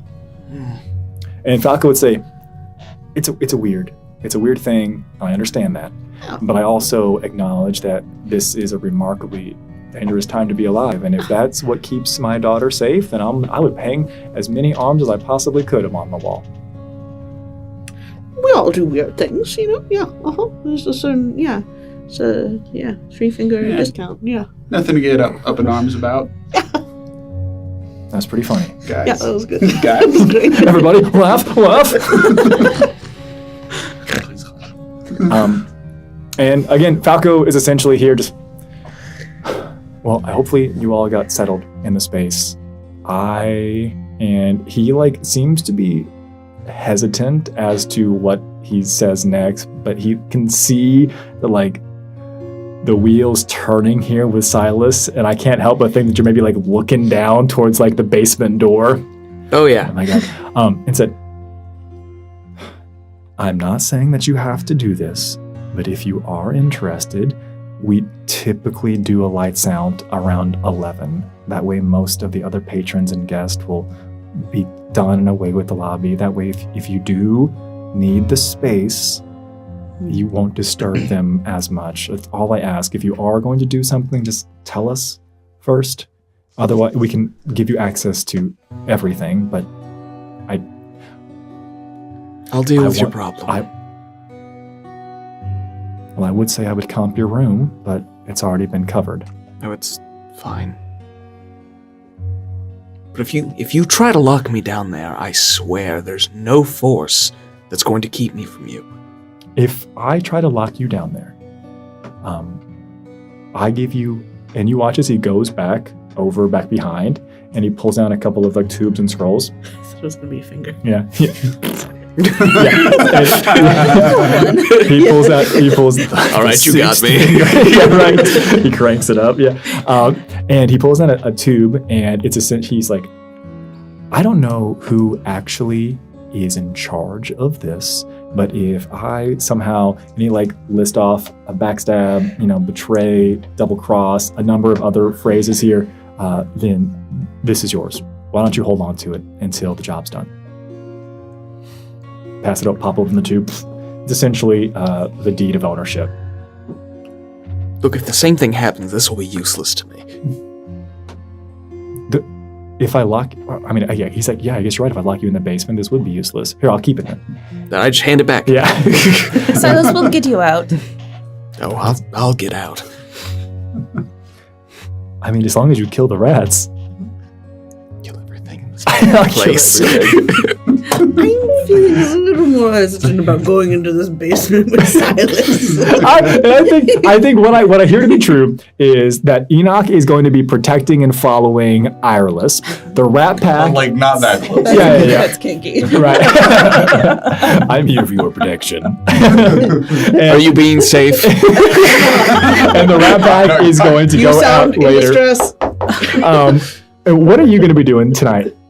I don't think Jabanu's going to go down with the rats. He doesn't like the rats. Where I think we will pivot and wrap up for tonight before we get into the fond farewells and the other things. I think this is one of the cool opportunities for me to show you all exactly what has been going on in the basement. And if you give me just 1 second to get a few things set up, I think we'll pan to the basement. We'll be right back, everybody.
And the preparations are complete. And I actually need Noah to please rejoin us.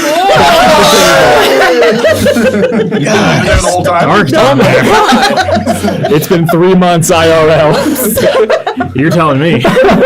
Was that I've had to live under the table. all that skittering was you? It wasn't really skittering, it was more jostling, but And the nipping? to your words, not mine. Dr. Korth, you've been trapped here for almost 2 weeks. It's been brilliant. It is a larder that has been converted into a cell of some kind. Here in this space are 2 emaciated male halfling figures that you've come to learn that their names are Falco and Hugo. They have a daughter. She appears to be about 11 years old, and she seems to not be nearly as emaciated as the other 2. And her name is Willow. She has come to tell you. And you've learned through here that they have been here for the better part of 2.5 years. They are fed every other day.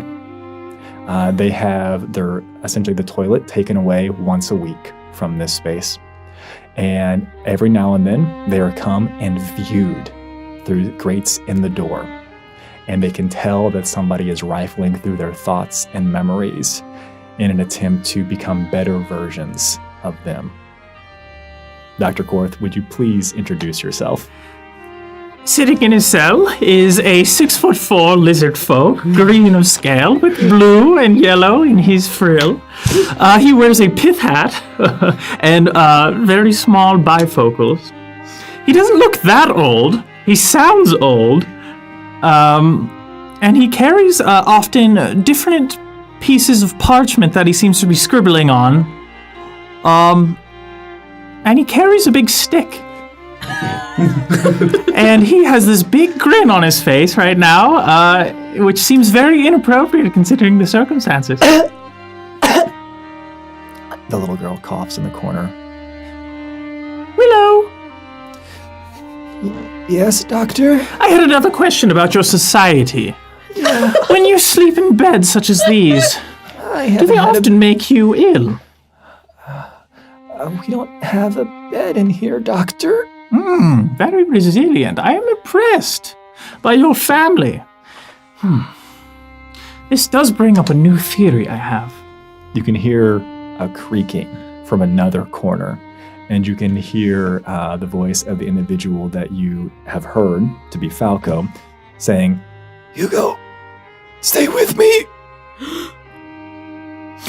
Why, I imagine that would be quite difficult seeing as you're in different cells, but... You're all in one space. Oh. It is a pantry / larder that's just been converted into this one singular Here, cell. let me help. I pick up Hugo and I plop him right next to Falco. And Falco, Now you're together. Falco Very good. says, God. Thank you, Doctor. You've been so helpful since you arrived. Oh, don't thank me yet. I might get hungry later. Willow begins to cry. And she says, Stop that. Daddies! Is the doctor going to eat us? Would you like me to tell you a story? and Hugo speaks up. Please, tell me a story. Okay, this is the story of Dr. Korth as he becomes to the man you see today. It all began in the tribe of Jank. Falco begins to pray, and you watch as That Willow, won't be Falco, and necessary. Hugo begin to hold each other. In the fungal garden of the sky caverns of Kyleros, he was the smartest of the lizard folk from his village. He decided to pursue the art of shamanism, for he had a special talent for the magics. Willow still crying. And then what did I you said stop that! do? I earned the name. Numuhukumaki ala Unakorth. What the fuck? Which you don't need to know the direct translation. Just remember, Dr. Korth stands for Dr. Danger in your language. She begins to weep, and as she weeps, you can tell that she is like actively breaking bones in her body from such malnourishment. Oh no. Perhaps we should make a splint. Are you using that? One of them's missing a leg, right? She's holding onto herself. I'm using this body. Are the adults missing any limbs? The little girl He's missing limbs? is missing a limb. Is there like a stool or anything? Is there a stool nearby? Sure, man. Yeah. What are you gonna do with it? Crack it open, like Yeah. rip one of the sticks off. Yeah. And I'll try and as I'm telling my story, I'm fashioning it into like a peg leg.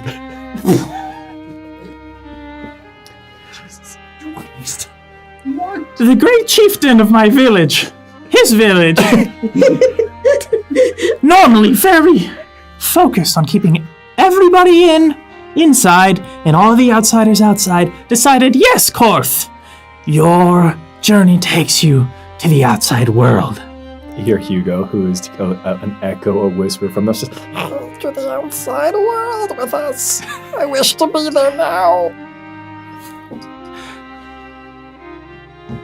You see, they were impressed by how this boy as a child, when he transformed into a great beast and ate an entire roving band of bandits and one Falco of... speaks to Willow. It's okay, daughter. No, this is the good This part. will be over soon. He did eat another one of the fellow members of the village, but, you know, it happens. Hugo speaks up. Eat me first. Well, I'm not hungry, but thank you for offering. Eventually, he decided to set out to discover the other cultures of the world, to bring back information and the great wonders of the outside world back to Jank. And that's me. I'm the one in the story. And I'm writing ethnographies. Usually spoken word, but it helps to write them down. So, you're going to be part of it. I actually already finished my whole book on dwarfism. Well, not dwarfism, the dwarfs that I met. I called it Meat 1. Small meat. And while I did plan on moving on to Meat Watch as 2, the halfling family comes closer together. medium meat, I suppose I could add an addendum on your kind. You are so interesting. How you survive with such fear. Willow speaks up. No, we're not that interesting, Doctor. Well, I've been observing you for over 2 weeks, and I have to say you're wrong. Please don't eat me. Like I said, I'm not hungry. but thank you for offering. Hugo is attempting to crawl over towards you. Oh, do you need help? They can't resist. I'll pick him up. What? And you pick up Hugo. Hugo cannot weigh more than, but to be quite honest with you, at this point, probably 18, 19 pounds. Oh no! And Hugo summons every last reserve of power that they have, and they stare you right in your lizard folk eyes. I give him a big toothy grin. And he says the following. Please, do not eat my husband and my daughter. Fill your belly with me. I don't have much meat left, but it's better than nothing. I'll cradle him like a baby. And he closes his eyes. I have been told that this comforts the little ones in your society. Perhaps this will do wonders for you. You watch as Falco grabs Willow and says, "Don't look, daughter, don't look. Daddy's going to a better place." I don't think you can get out of here. I'm going to be honest. He covers Willow's ears. And Falco nods to you. I'm ready. Good. For what? Now, if you don't mind, I have to work on this chapter. I've been trying to work out the form, this art you use of metaphor. I've heard it described by some other scholars, of saying things that you don't mean to mean things that you mean. I find it very fascinating, and I've been experimenting with it. Willow fights out and says, "Could you give me an example?" Well, he gestures to her leg. The shoe is not on your other foot. She looks down. She's not wearing any shoes. You are correct. She says, "You're right." When do you think they're coming back? And Falco says, "I hope soon." Hugo opens his eyes. Are you still cradling him? Oh, yeah. This picture of him just like dropped him and thrown him down. And you hear Hugo say, "Is this heaven?" Nope. He begins to weep, and it's actually just dust. Are you sad? Would you like me to tell you a joke? Yes.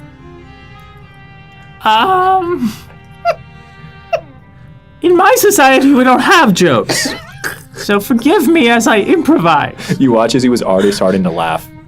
Oh, we're laughing! You're holding him, laughing right into his fucking face. I didn't even need to say it. I'm good at this. And Hugo says, If you're not going to eat me, please put me back in my corner. Very good.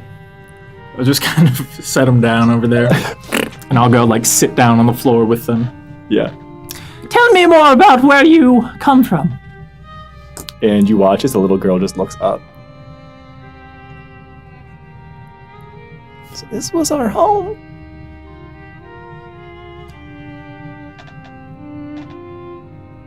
Interesting. There's not a lot to do here. The little girl looks around the small larder which has become their new home. Mm-hmm. No, there's not a lot to do here. But I don't know. I just feel like I have so much left to live for. Because your species tends to mature and grow in a very long period of time. That does make sense. I guess so. Well, I don't really know how you're going to do that down here. She begins to cry and she stifles something back and she says, I don't think I'm going to be afraid of you anymore. Oh, that's good. It means my friendly mannerisms, my clothing choices and whatnot have worked. I'll have to write back to the other academics who I've learned this from. I was much more unrefined before I met them. She asked for the piece of wood that you have broken off to begin creating that. Oh, your leg? And I'll pull it off. Here you go. And you watch as she says, I just wanted to say thank you for giving me this. Mm-hmm. and you watch as she like turns around and begins to grind it into the ground. Yeah. And then she rotates it. Begins to grind that corner into the ground. Seems to be fashioning a tool, a primitive tool of some kind. They know tools. You know, if you want it to be magic, there is a special word for that. Word for what? And she just hides the stick. Are you attempting to obscure your stick from me? For what reason? And you watch as she goes deep into her memory banks, and she tries to pull on some type of secret skill, some ability, some knowledge. Lore. Truly, in this moment. And you watch as she looks at you, and she says, It's not a stick. I'm playing make-believe. It's something else. Do you want to play? I do not play, but I will participate. We'll go stand in the corner and turn around. Very good. I'll go do that. and I think here is where we begin. The child provides instruction to play. As we go back upstairs, the individuals deciding where to split up for the night, who's going to be on Rat Pack duty, and essentially Falco and Hugo and the daughter Willow are like, I keep those things on me at all time, as they show you the paraffin waxed fingers of the gray forearm above the heart and the hearth fireplace. And I think this is where we'll end our session this evening to determine. Was right. Never could have guessed what was in that basement. Some bullshit, and they were trapped in the water. I thought that would You know, 2 tricks, Roger. I was like, holy shit. Because at the beginning it wasn't planned, and I was like, then I thought of the practice session. I was like, oh fuck, giant rats, obviously a problem. And then I was like, we put them in the larder. That's the only reasonable place to put anything else. Obviously. Like, this will be fucking great. And then no, didn't know any of that. I just said you're gonna be locked up. I'm in a barrel. That's what I was told. But next session on the Shifting Realms, we're gonna hunt some rats, and we're gonna hunt a few other things. I think, of course. We're hunting rats. Yeah. There's something being hunted. But I think we've got a lot to discuss, a lot to unpack, a lot to free, and a lot of meat to taste as we get into the next episode of the Shifting Realms. Thanks for hanging out. We'll see you next time, everybody. Have a good night.